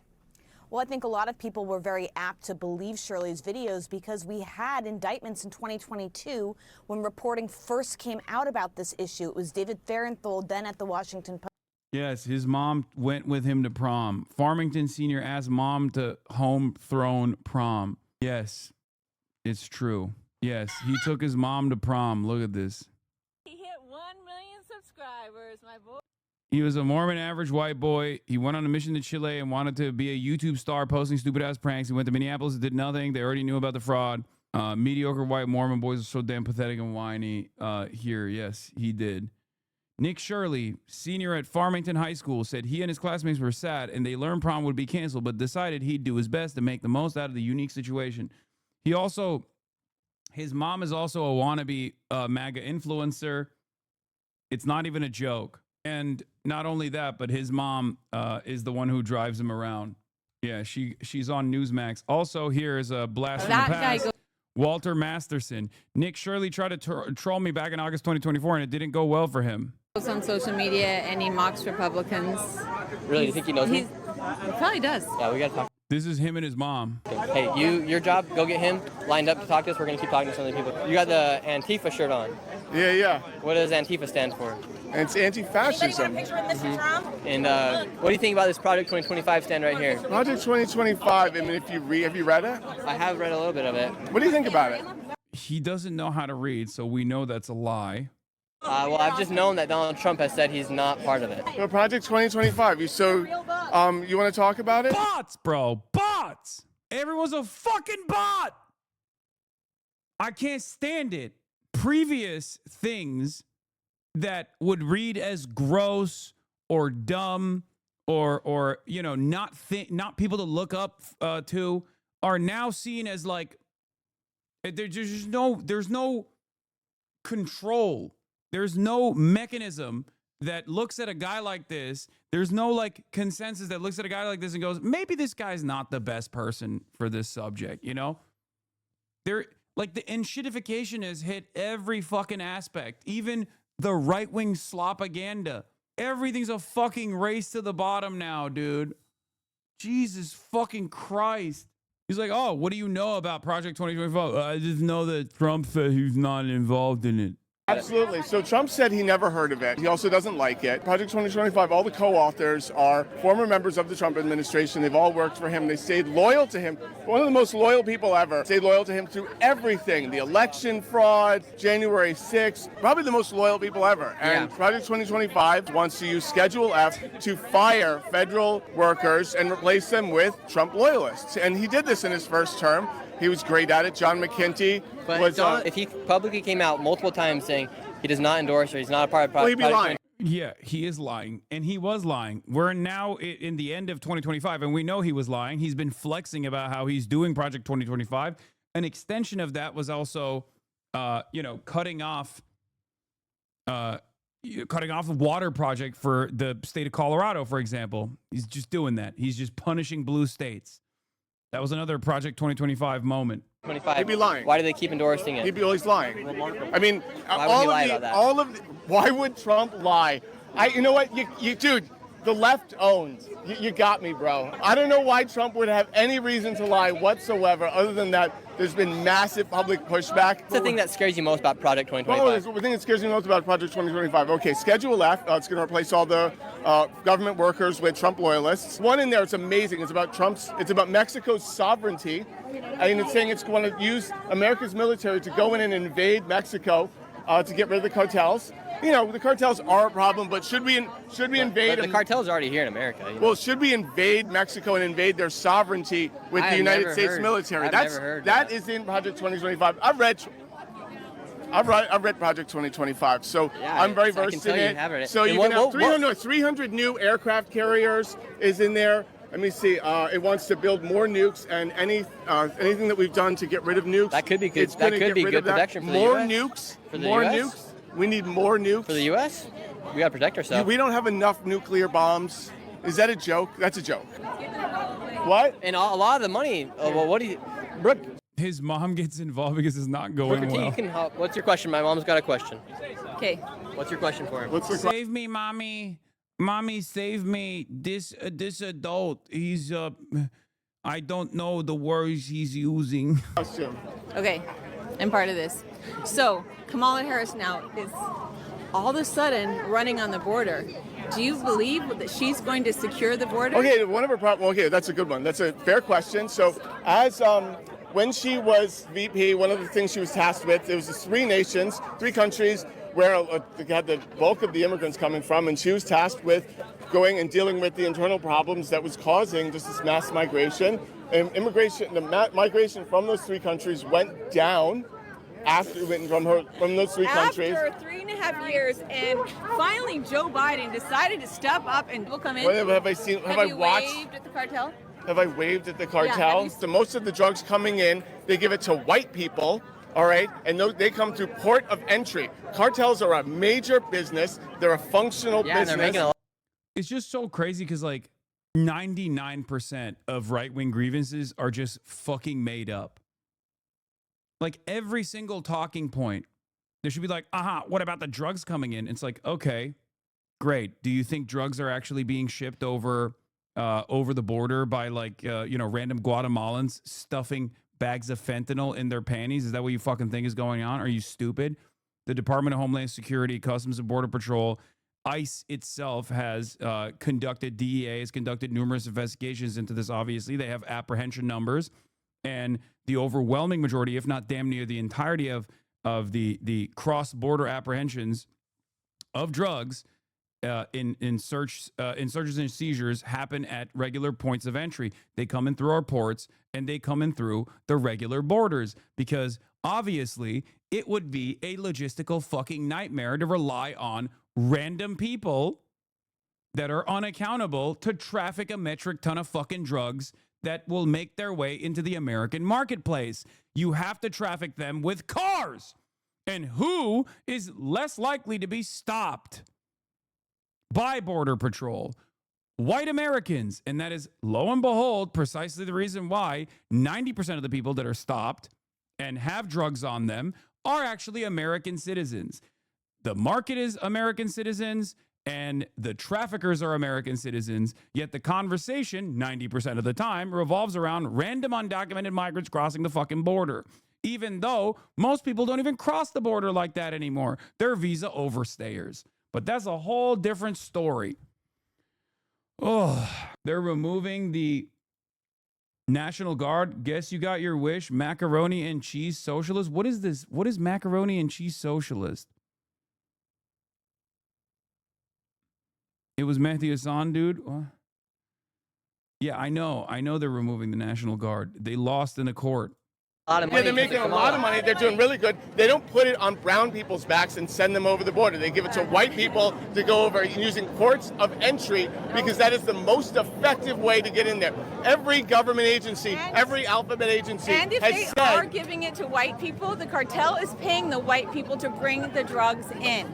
They are paying them. Every person who comes through our border, they are paying the cartel thousands of dollars, and no one at the border, not even the Border Patrol, no officers, no nobody will stop anybody from coming in. yeah, and except the legislation that would have put tons of things where it can sense when fentanyl, all the things that sense when fentanyl is going through the border through ports of entry. There's a lot of it. A major border bill that Langford was a huge Trumper. Do not mess with he Booker T. supported his election fraud conspiracy. I think Far that's right so guy. funny. He I was think one of the it's- co-authors, and they killed it because Trump wanted something to run on. No, I think it's so funny because they blame Trump for everything. In that DNC, Trump's name has been brought up more than anything because the blame is put on Trump for everything, and they blame Trump for the open border. I do not go off of that.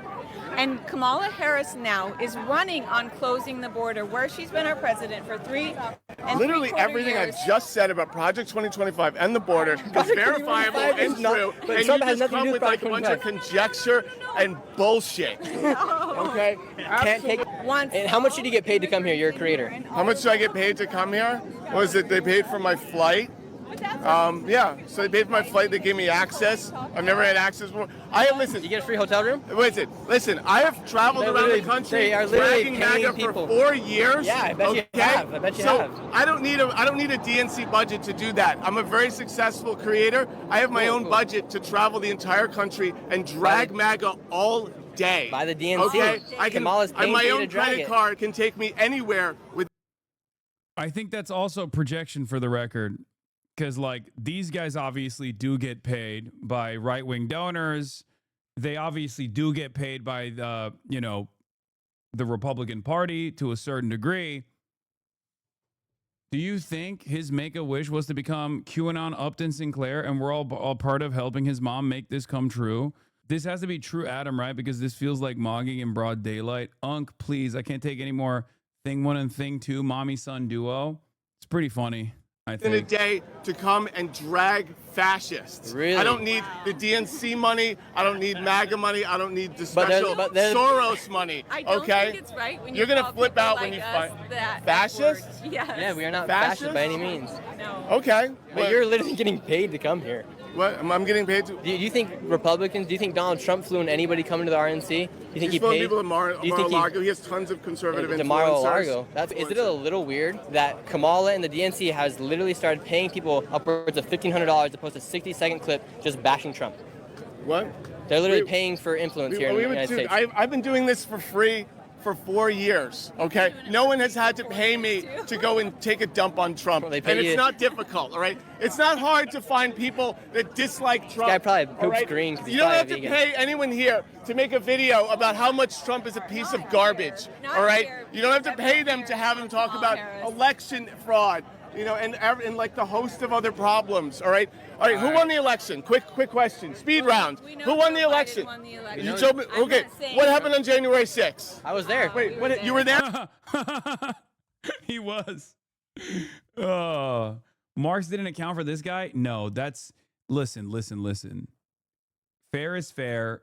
I don't think anyone foresaw how unimaginably stupid America would become in an effort to have the most servile, the most malleable population, while simultaneously creating a massive division, a massive class division in education, where the children of the wealthy get the top fucking education and the children of the working poor get dumber and fucking dumber in crippled institutions, many of which don't even actually go to school anymore. They fucking homeschool themselves, which is one of the most insane concepts for the Europeans in this chat. Americans, a fuck ton of Americans actually homeschooled their children. A lot of these fucking people that you're seeing, they're homeschooled. It is insane. In other places, in competent nations, this is illegal. Okay? Bro's got a point. We don't know how to deal with it. Bro could have thrown us an alley-oop, at least like a hint. Don't talk shit on M-HUD. Okay, the Hudsons are a different breed. Okay, they're the only people that I mean, and I'm sure they're not. They don't defend homeschooling. I was there. Okay, what happened on January 6th? I was there too. I was also there.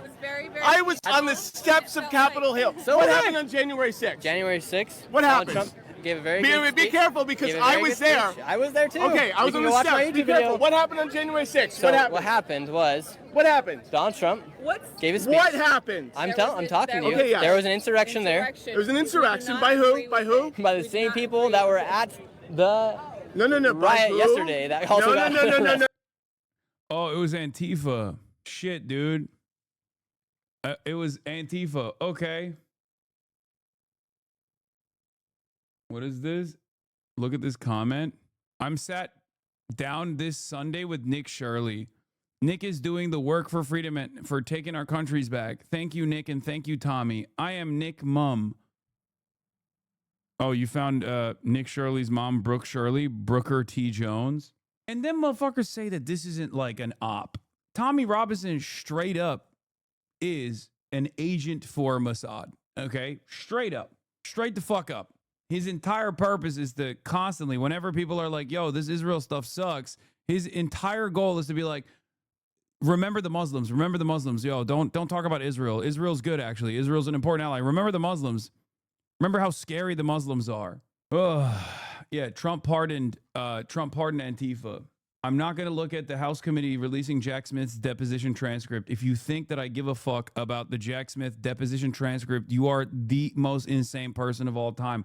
Why the fuck do I care about the House? No, I don't care about the Jacks. Why are there so many people in this community that keep saying you have to look at this Jack Smith deposition? How many fucking Jack Smith fans are out there? There are literally dozens of them in here. People are like, bro, you have to check out the Comey investigation. What the fuck? Every single Jack Smith stand, it must be in here.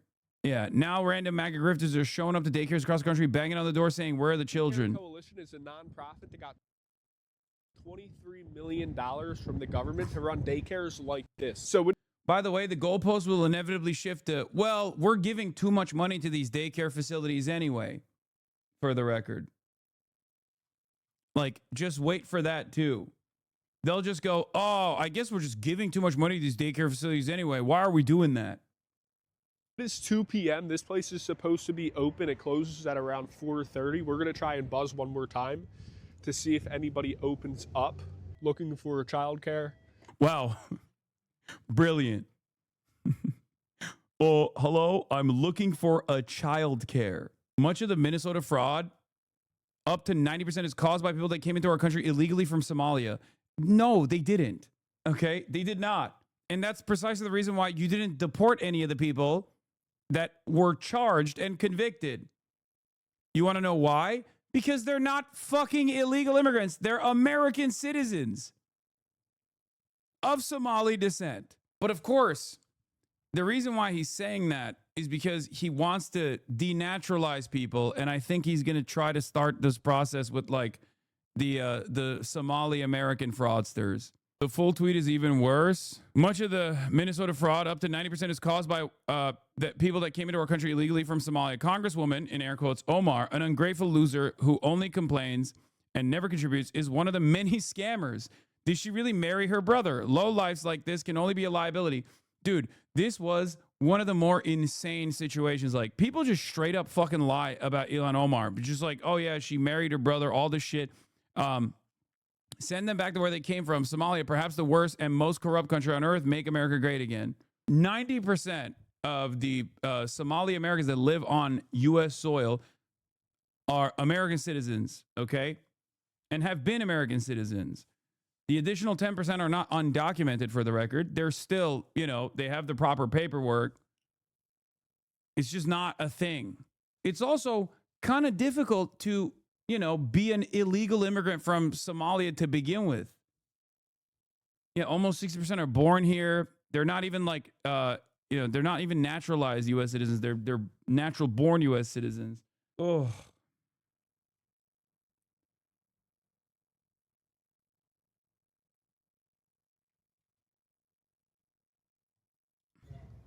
Okay, so nobody's going to open. Okay, another entrance. Gonna knock again.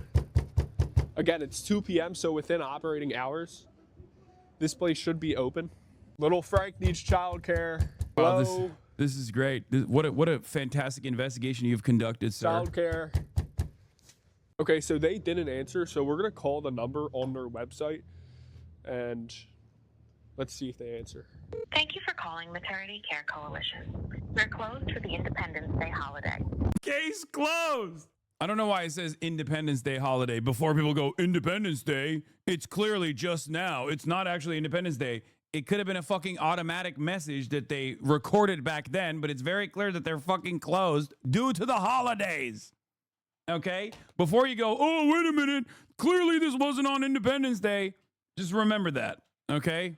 Or it's not even real. There's also the other side of the story that this might be just totally fucking fake and totally made up. 215 is a Philly area code. It's a little bit cold for Independence Day. Okay, this isn't real. This is completely fake. There's no shot. Where is this? Where is this even? Early Head Start Child Care Center. This one feels like a bit. Oh. The unemployment must be going real up the way these people have so much time on their hands for this thing. Is the video of you pouring eggnog on the Charlie Kirk Memorial AI? What? This is the same guy that's saying macaroni and cheese socialism, right? Okay, I'm going to time you out because you're being increasingly strange in the chat. And I feel like you might be going through some stuff right now. And it's, it's weirding me out. I'm timing you out for your own good because it's freaking me out a little bit, the things you're saying. Anyway, here's another guy. Here's another freak that fucking rolled up to a random childcare facility. I decided to drop by the Somali-run childcare center, Benati Childcare 2 in Columbus at 5 p.m. to see what activity was going on, and they wouldn't let me see the children. And then they yelled at me.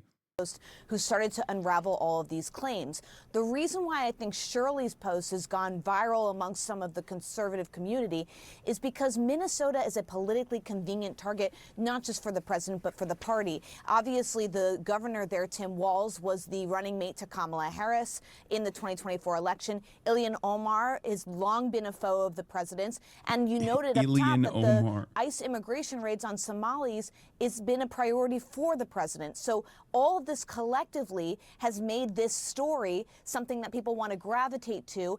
And in addition to that, previous reporting that uncovered widespread fraud in Minnesota from years ago also makes people more apt to believe this, where I think a lot of folks in the media, including you mentioned CNN, which is looking to verify this video, are showing pause and trepidation around Shirley's reporting is just that making sure that it's actually verified that it's showing fraud in a similar way that we all evaluated the initial reporting that came out in 2022.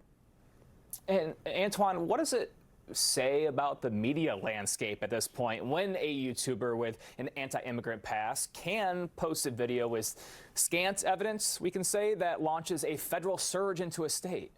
I think there are different types of media, and I think Sarah's right. Truth be told, there's been local reporting on this matter for years. In fact, there were 59 convictions under the Biden-Harris administration, as I understand it. And quite frankly, while there's a lot of attention on the Somalian community, there's a white woman by the name of Amy Locke who was convicted, I think, on several different charges, who was considered the ringleader of this. And many of these daycares have been shut down for other reasons, like their ability not to be able to operate properly in the state. And I think the YouTuber video points to one of those who had already been shut down in the past. And quite frankly, I think that the governor has been hamstringed by the legislature for political reasons in order to do more. He was able to shut down the Housing Stabilization Fund, another accusation. So this has become politically convenient, and there's currency in this by this administration to make this a right-wing, red meat, racial talking point about the Somalians, and of course picking on Tim Walz. At the end of the day, I don't think anyone wants to run away from accountability,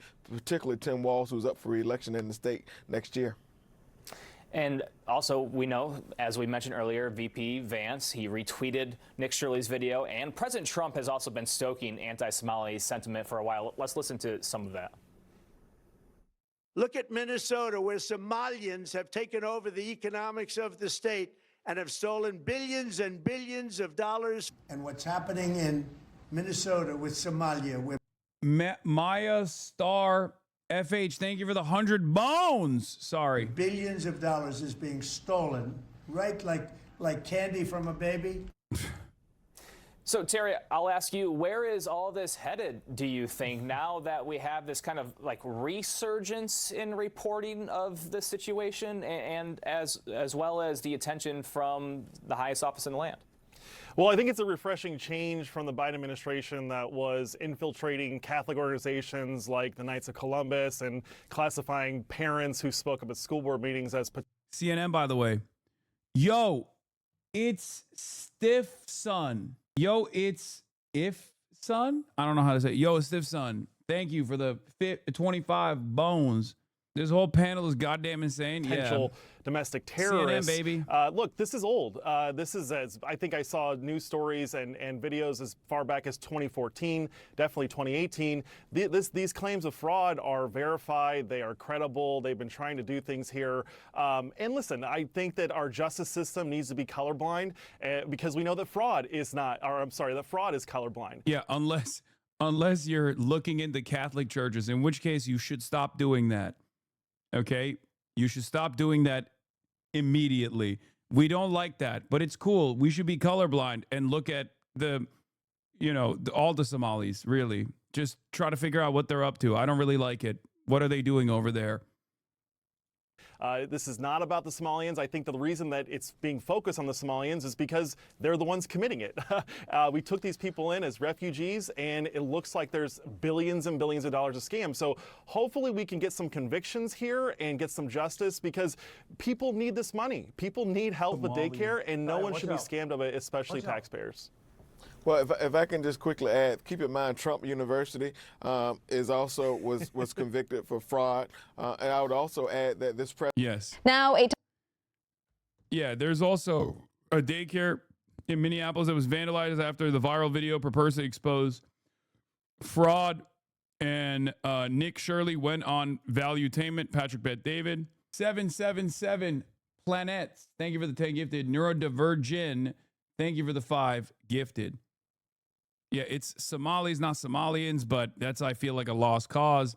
Now, before we look at the vandalism that's taking place in like different Somali childcare facilities, let's take a look at what Asmongold's commentary looks like, given that he's one of the largest content creators on this platform and also happens to be, covering this issue extensively. Tell you something. This low income, ignorant, delusional, brain dead, third world importation of all of these illiterate people that can't speak English, that have no fucking... I'm going to say it. Every single Somali person that Nick Shirley encountered is infinitely more intelligent than Nick Shirley. And not just Nick Shirley, but anyone who was duped by Nick Shirley's video. Straight up. Asmongold included. Skills, live off the government, and are effectively parasites on the United States of America is a class war. All the comments saying you're a Nazi? Guys, this is just like Adolf Hitler. He is and remains a complete parasite, a scrounger, like a harmful bacteria always spreading further. His presence produces the effect of... Yeah, these guys also they love doing this thing where it's like, you're calling me a Nazi because I'm basically saying the exact same things that Adolf Hitler said about marginalized groups. Well, guess what? We've destigmatized Adolf Hitler. It's like, I don't think we have, actually. I don't think we have. I mean, I know you're trying to do it, but we clearly haven't. And that's precisely the reason why you go back and forth on saying Nick Fuentes is based, but then also simultaneously getting offended whenever people call you a fucking Nazi. Okay? He's decided, I guess the next pivot here is to say, actually, calling someone a Nazi is not going to be, not going to have the same strength anymore. It'll come back. Don't worry. Hopefully. Hopefully it'll have the same strength again. A parasitic plant. Wherever he settles, the people who welcome him will be wiped out eventually. Because these fucking parasites have come in from other countries. They're stealing our money. Parasites? How does it even make... They're parasites because they take a job? Yes, of course they are. What is a parasite? A parasite attaches itself to a host country. Stay with me here. Let him fight. Let him fight. No. It's good. I'm glad that Destiny took time out of his busy day fucking yelling at the left to finally wake up to the nightmare scenario. Mr. Supposed Liberal is finally fucking waking up to the reality of the monster that he also played a formative role in the creation of. Okay? Remember, his podcast co-host is directly fucking aligned. Dan Stalkman, because they have a unique enemy, a common shared enemy, and a common shared hatred for this guy here. These guys have been fucking collaborating behind the scenes for the last 2 years in every single deplatforming initiative. Okay? So Mr. Liberal finally fucking woke up to the reality that there is a person who is doing unlimited Nazi propaganda on a daily fucking basis. Jesus Christ. It attaches itself to a host, and then it extracts nutrients, resources, and life force out of that for itself. The effect of his existence resembles also that of parasites. Where he appears, the host people die out sooner or later. It is fucking insane that a guy who lives in filth and contributes nothing but hatred to American society gets to call random low-wage workers, random fucking low-wage workers, parasites, dude. Their contributions are endless in comparison to you, my man. Jesus Christ, what the fuck have you contributed? You don't do anything. If there's anyone that could be adequately considered a parasite, it would be the guy who just fucking sits around and just goes, yeah, based over Donald Trump videos. It's mind-boggling to me. And there's an even newer clip. All the comments saying you're a Nazi. Now, is Twitch okay with this? Is this his final solution? This is low-key some Adolf... This is just like... Guys, this is just like Adolf Hitler. This is... Listen, maybe this works on Reddit. but it doesn't work anywhere else. Why don't we have a state? 100% does. In the fucking real world, which Asmongold will never actually go out and encounter other human beings for the most part, because he never leaves his filthy ass home, okay? But in the real world, of course, someone would absolutely turn around and go, what do you mean being called a Nazi for saying Adolf Hitler style shit is like, what are you doing here? You can't be defending your fucking statements like this.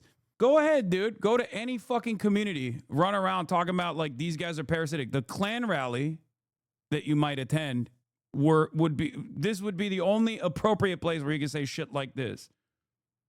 Sure, the average American is certainly can be very racist, okay? Especially towards migrants, especially towards black and Muslim migrants. Certainly. Having said that, the moment that you start talking about how Hitler is based, I don't think most Americans are going to be on board with that. Okay? Look at Hassan, meat riding Asmongold for the 300th day in a row. Does it feel like the walls are closing in a little bit on your daddy? On a person that you consider to be this idealistic intellectual? Is that why you guys keep coming in here and crying? Is that what it is? That there is like maybe a fraction of the scrutiny on the shit that he says on a daily basis, and all of a sudden now it's like, oh, you guys, why are you paying attention to him? I don't know. Why are you so scared? Better yet, why is he so scared to have a conversation with someone like myself, for example? That post also got like 800 upvotes in 3 minutes. Reddit is for bots. Oh, it's super, super botted. With the numbers of viewers and subs, it seems like the walls are closing in here. With the numbers of viewers and subs, it seems like the walls are closing in here. What kind of narrative building is this? I've stayed consistently around the same exact fucking numbers for the past year, while also simultaneously retaining the same number of subscribers. How many fucking subscribers does Asmongold have? The fuck? Do you honestly think this is an own? You're like, wow, dude, look at you with your 44,000 subscribers. Like, oh no, I am a victim, dude. You caught me. I know he'll turn around and say, yeah, it's because I don't actually farm for subs. Yeah, neither do I any longer, which is part of the reason why I went from 50K to 44K. But once again, why the fuck does it matter to you? You're just a random dude. Why are you fucking riding? Why are you dick riding for another dude? Used to be a fan of Asmon back when he made gaming content. Nowadays, 100% of his content is politically biased and caters to white nationalists. He loves to fan the flames of anything conservative because he knows that is where his money comes from. At the end of the day, I doubt most of the things he says he even really stands behind.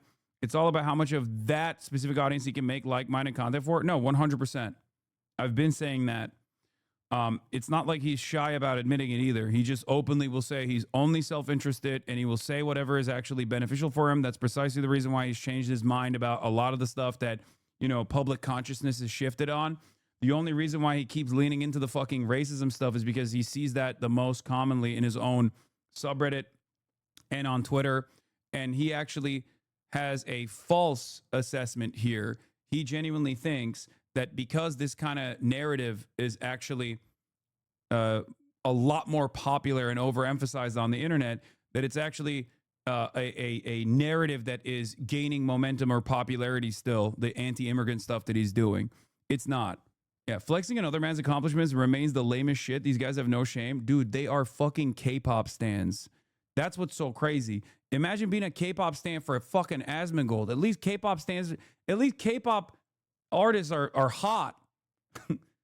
You know, at least like you can listen to their music. You're over here standing for this fucking creature, brother. Holy fuck. Jesus. Yeah, you're also like a grown-ass man too. God damn. Where we bring in 50 million illegal immigrants. We will send every illegal immigrant to one state, and we'll see what it's like after 10 years. That's right. Buddy, that state is called California, and it's got the 5th highest GDP in the fucking world. That's a great point. The reason why California's GDP is so high is because of illegal aliens. It's not because of all the businesses that are trillion-dollar businesses. Okay. I don't understand. The California argument is actually not wrong.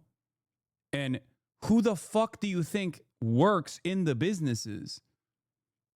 Like, do you think the entire businesses that exist in this country are comprised Like every single business in California is just there's no migrants working there, undocumented or documented alike.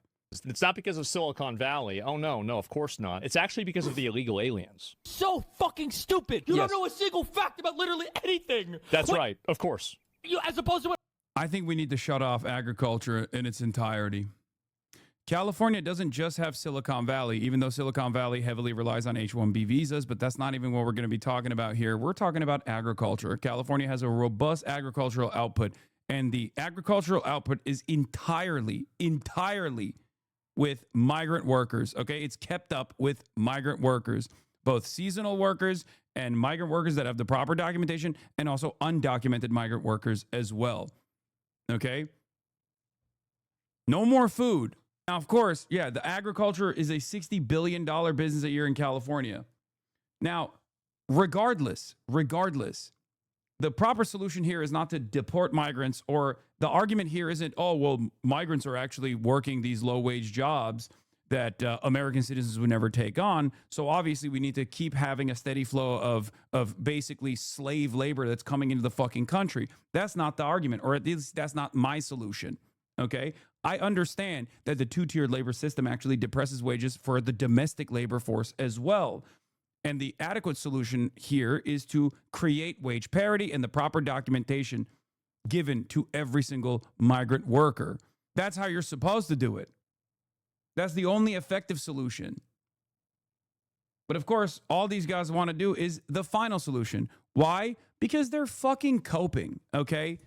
Asmongold has experienced tremendous success for a incompetent shithead who doesn't really know too much, okay? He is the success story. There's a reason why a lot of people love him and praise him like he is their god, because they're also the sweaty, unwashed losers who still sit at home in their parents' house and just spend most of their time after sucking the man's dick on a daily basis. They come home, they crack open a can of fucking Budweiser beer, and they watch Asmongold talk shit about migrants.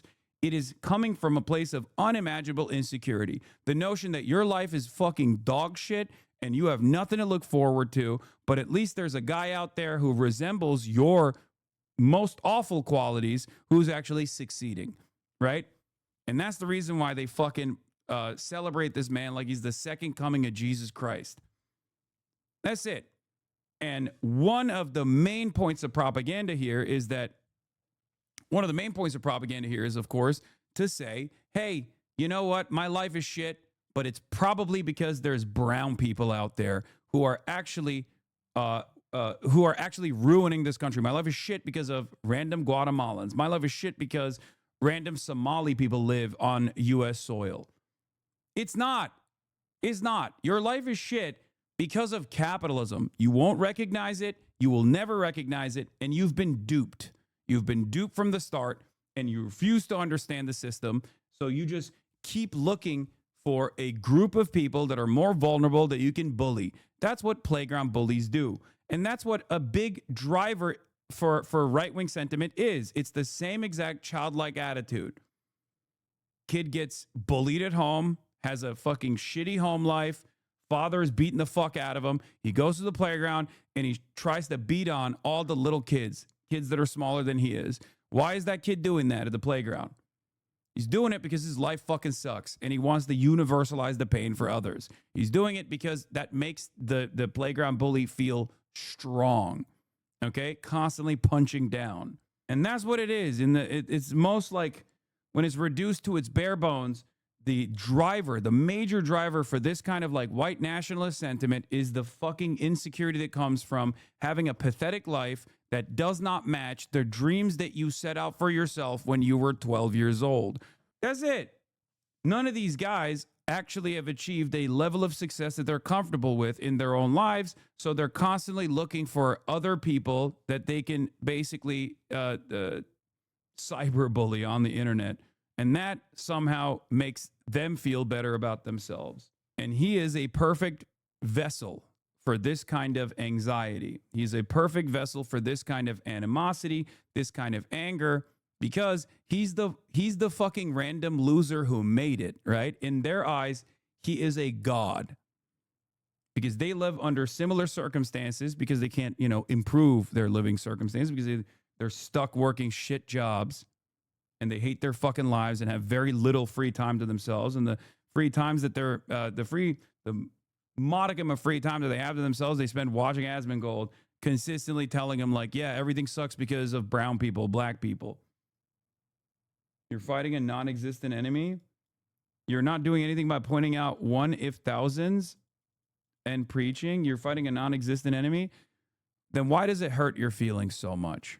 All the illegal immigrants in fucking Alabama and Louisiana and fucking Georgia. Are you serious? I am getting rage baited. It's rage bait. Don't link me this. I just want That's right, guys. That's right. Hey, guys, keep in mind, the reason why California is rich is because they have a bunch of illegal aliens. That's great. I had no idea. I thought it was the rich tech companies and the fact that it's like an incredible place geographically. It's like right next to the sea. It's always been one of the biggest states. It has one of the highest populations also, so it's going to naturally have a higher GDP. Yeah, okay. Oh my God. It's rage bait. Also, this is not an effective counter to Destiny's argument. I can't believe I'm defending Destiny here now. What the fuck is happening? Destiny's argument is, if undocumented migrants destroy entire economies, why the fuck is California so successful? That's it. If undocumented migrants are responsible for the death and destruction of entire ecosystems, entire economies, then why is California the fifth largest economy on the planet as a standalone state? I'm getting rage bait. I know he's rage baiting me. Yes. I know it. I know he's rage baiting me. This is what happens when you have to see the truth. And if I was rage baiting, it is working. The only way that... Oh my God. Yes, that's right. I'm simply rage baiting you. You have raged.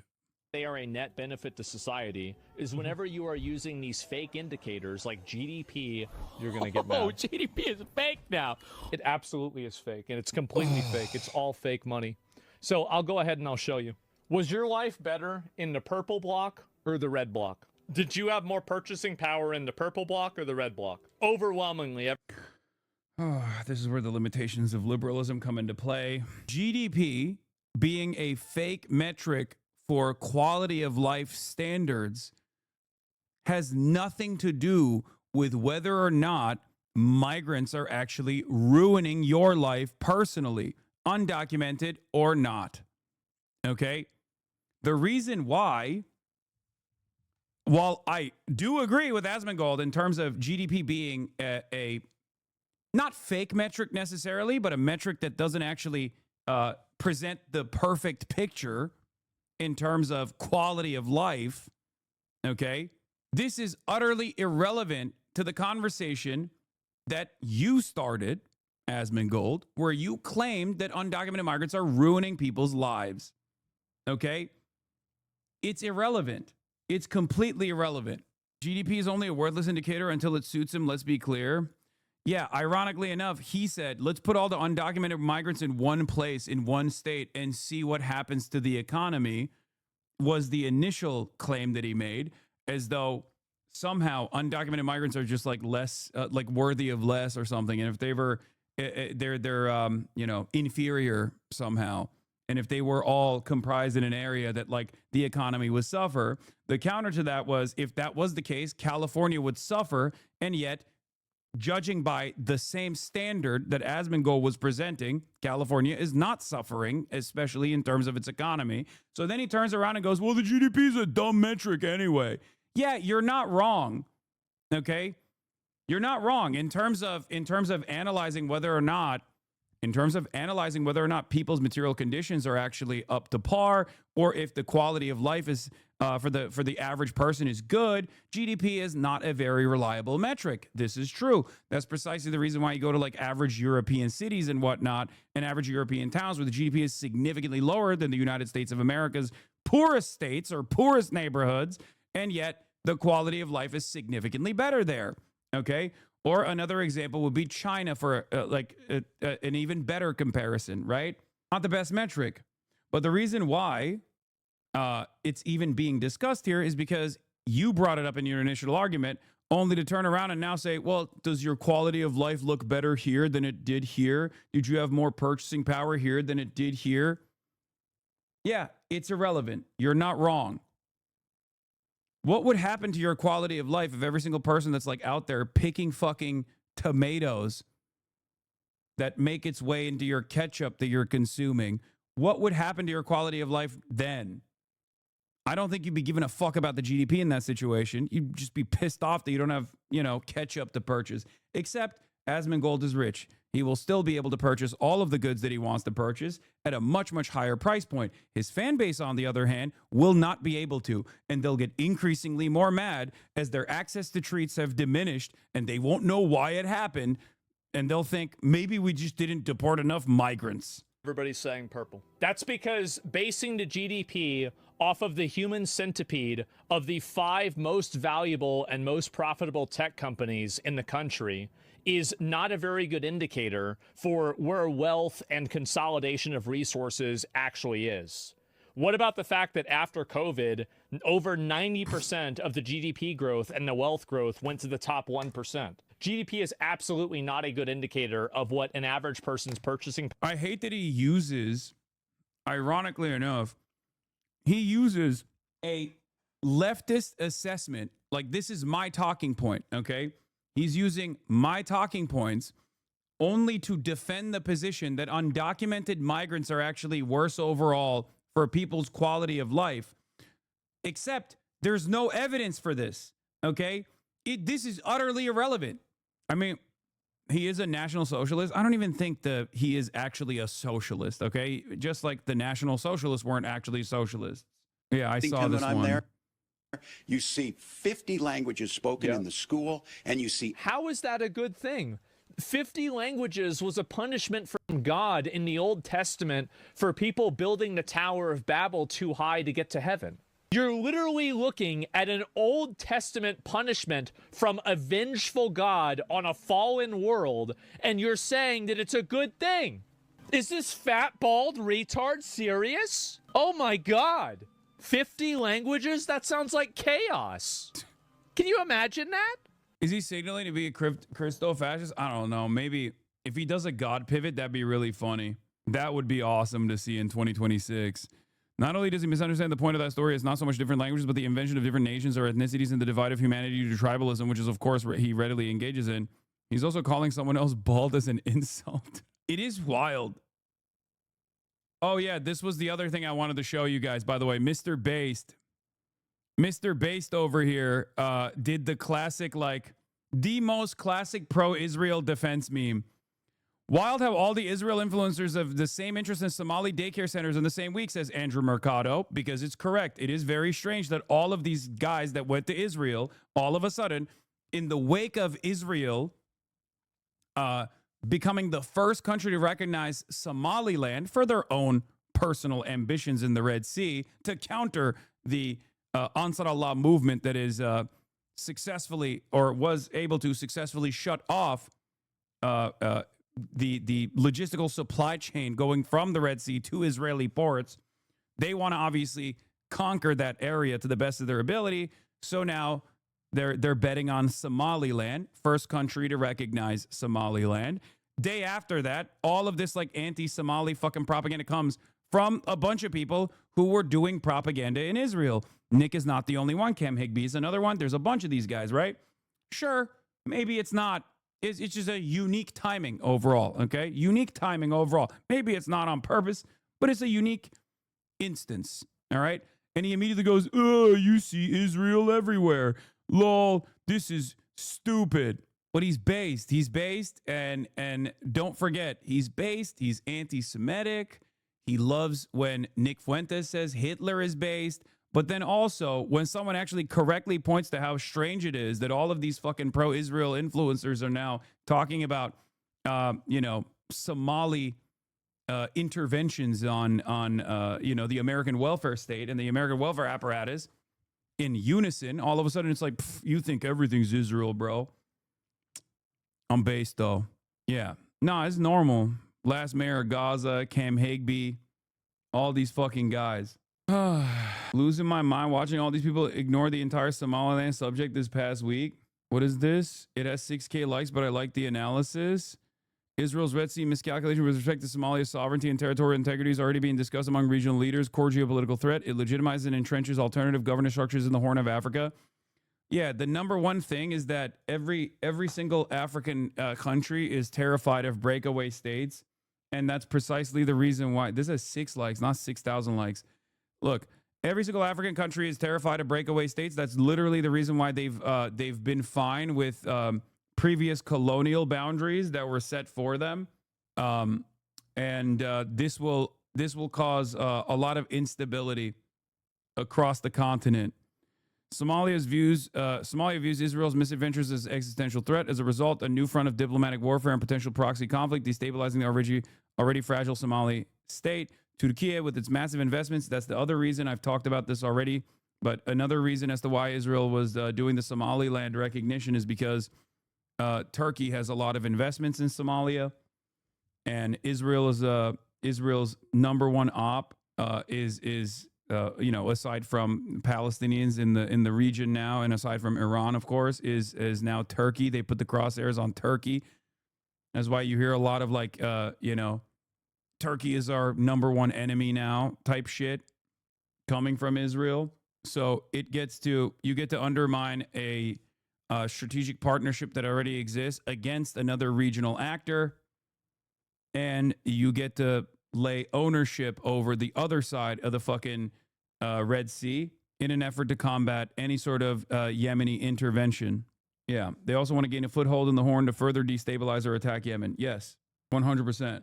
On Trump attacks Somalia the most this year. Somalia of the 6 countries of the USA generally received memo to destroy. Israel wants a base for Yemen too. Only country left is Iran, and the 7 countries dehumanizing Somali serves manufacturing cruelty on the country. USA attacked land of Somalia. Once the one Israel likes it was only kill the peacemaker. Makes sense. What? Anyway, I'm not going to get too far into the Somaliland discourse. I'm just simply stating that they have their own personal desires in this recognition.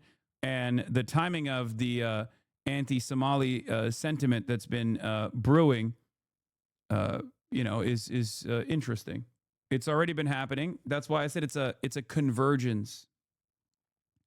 It's a convergence of different interests, right? Attacking migrant groups, attacking different migrant groups in an effort to shift the attention away from yourself or your personal ineptitude. That's obviously one of the reasons. And it's a tried and true technique for the administration. They did this with the Haitians during the election cycle when they said Haitians are eating cats and dogs, which is also fucking bullshit. And on top of that, they always want to gut welfare programs anyway, so they can now use this as an opportunity to gut welfare programs.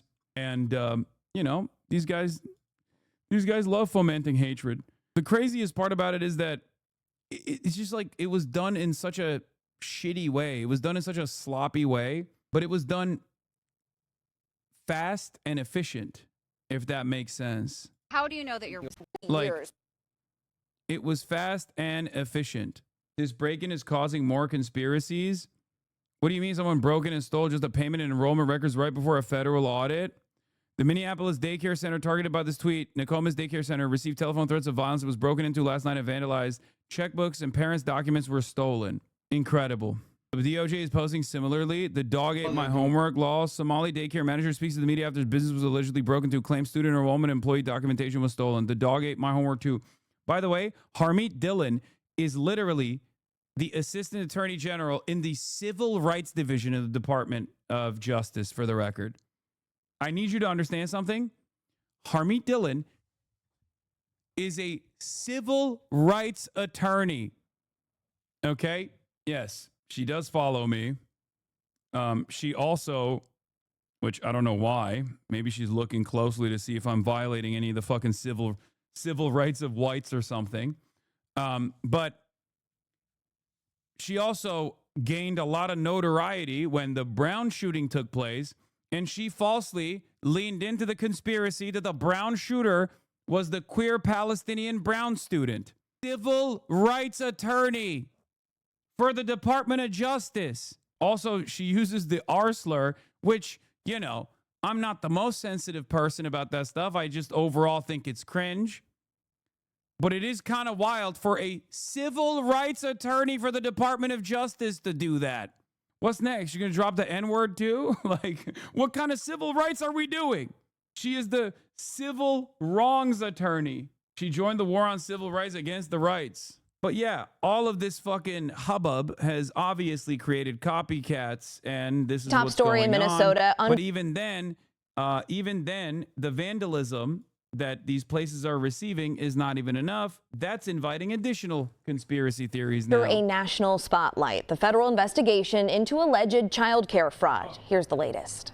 We believe the state of Minnesota has allowed scammers and fake daycares to siphon millions of taxpayer dollars over the past decade. The U.S. Department of Health and Human Services says it's freezing child care funds for Minnesota after a YouTuber claims to have uncovered fraudulent centers in a viral video. The state gets about $185 million in federal funds each year. The HHS deputy secretary says he's demanded Minnesota Governor Tim Walz audit the centers featured in that video. The governor responded on X saying, quote, "This is Trump's long game. We've spent years cracking down on fraudsters. It's a serious issue, but this has been his plan all along. He's politicizing the issue to defund programs that help Minnesotans."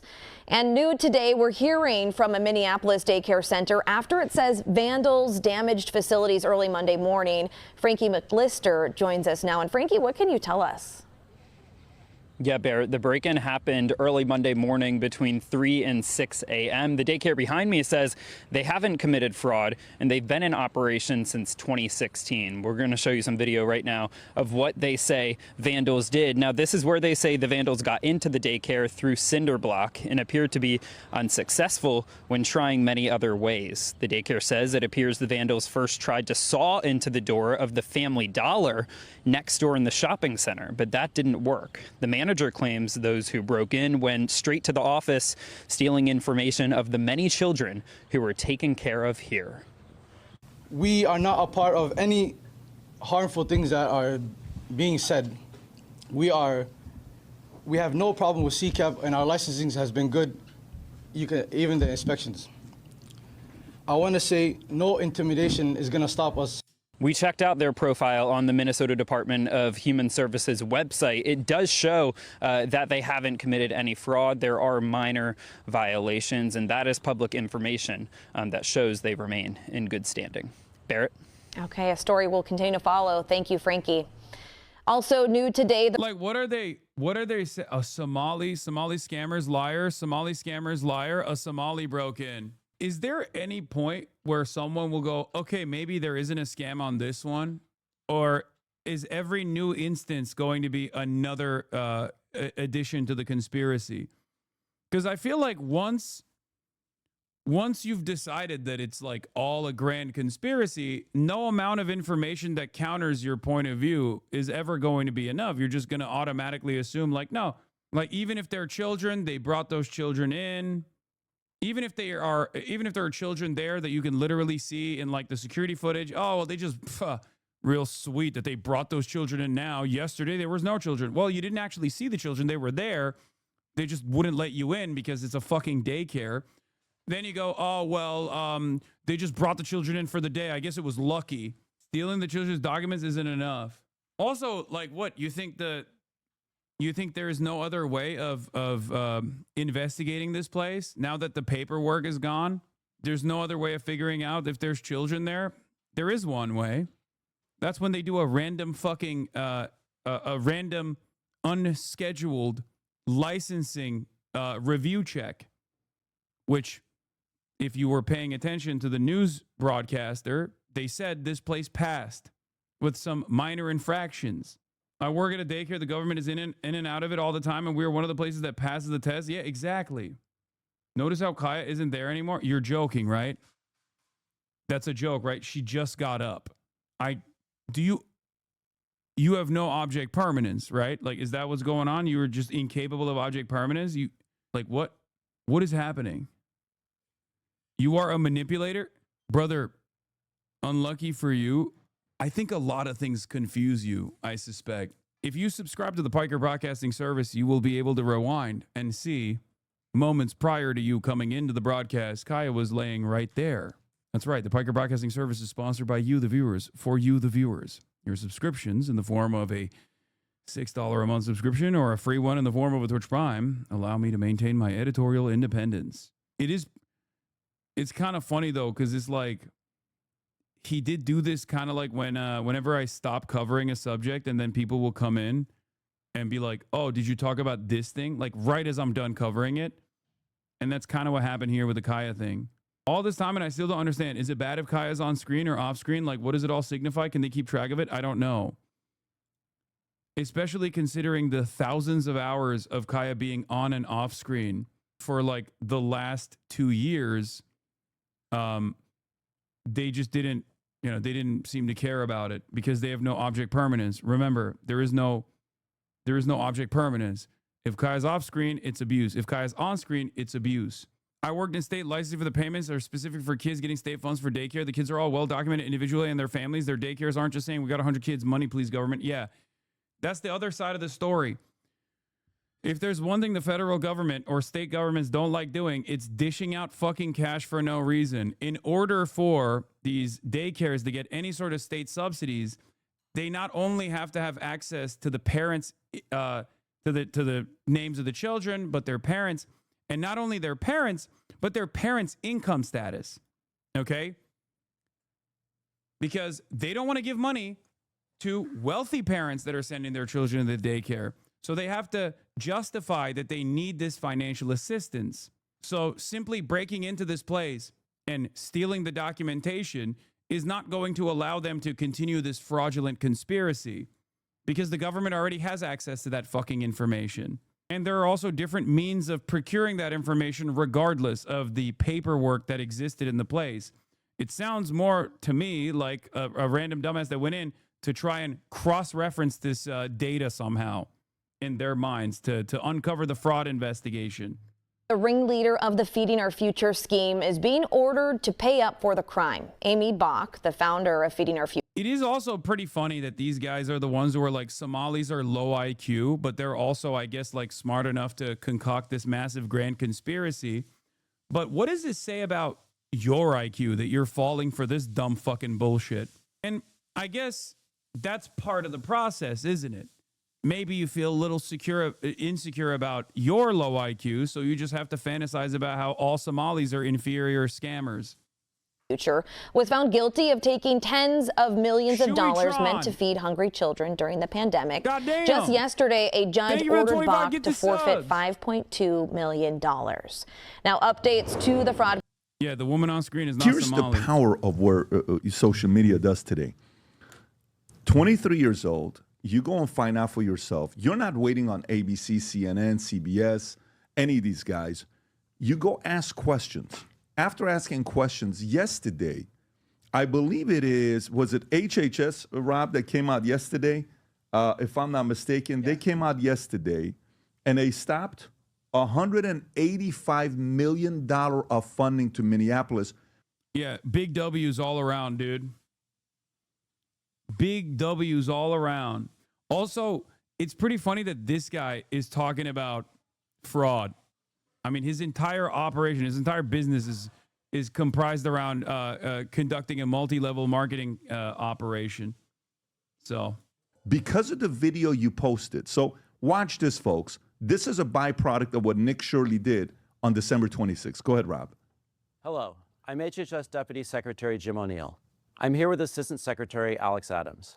Alex oversees the Administration for Children and Families. Intrepid journalists have made shocking and credible allegations of extensive fraud in Minnesota's child care programs. We believe the state of Minnesota has allowed scammers and fake daycares to siphon millions of taxpayer dollars over the past decade. My office, ACF, provides Minnesota $185 million in child care funds each year. That money should be helping 19,000 American children, including toddlers and infants. Any dollar stolen by fraudsters is stolen from those children. Yesterday, I spoke directly with the director of the Minnesota Child Care Services Office. She could not tell me with confidence whether those allegations of fraud are isolated or whether there's fraud stretching statewide. Today, we have taken 3 direct actions against the blatant fraud that seems to be rampant in Minnesota. First, I have activated our Defend the Spend system for all ACF child care payments across America. Starting today, we require a justification, receipt, or photo evidence before we make a payment. You can stop it right there. Second. So the idea is $185 million stopped because you independently went out there and created this content, exposed it to everybody, and then allegedly, was it today that CNN came after you, or was it yesterday? Yeah, today they put a hit piece out on me. And when did they interview? When did CNN come and interview? Yesterday. Yesterday they did. Yesterday I showed up at Quality Hearing Center. Is this the one? Yes. So this is you. You show up. You're in Minnesota yesterday. Yes. At the Quality Hearing Center. We got to say it correctly. By the way, his sweater he's got on. If you guys want to purchase the sweater, we're going to put the link below as Oh, well. yeah, he immediately made a fucking fake sweater. I mean, he's just grifting the fuck off of this. Journalism, by the way. How long till hogs demand general inspection at daycares? Photo evidence of what exactly? Brother, they already did do that in Ohio. They did do that already. Obviously, it never got like fully implemented, but that was unironically in the books, okay? If there's any suspicion that there is a trans athlete on the opposing team, you can demand fucking a genital inspection, or, you know, you can demand proof that the person is actually, the student is actually not trans. Damn, this guy's good.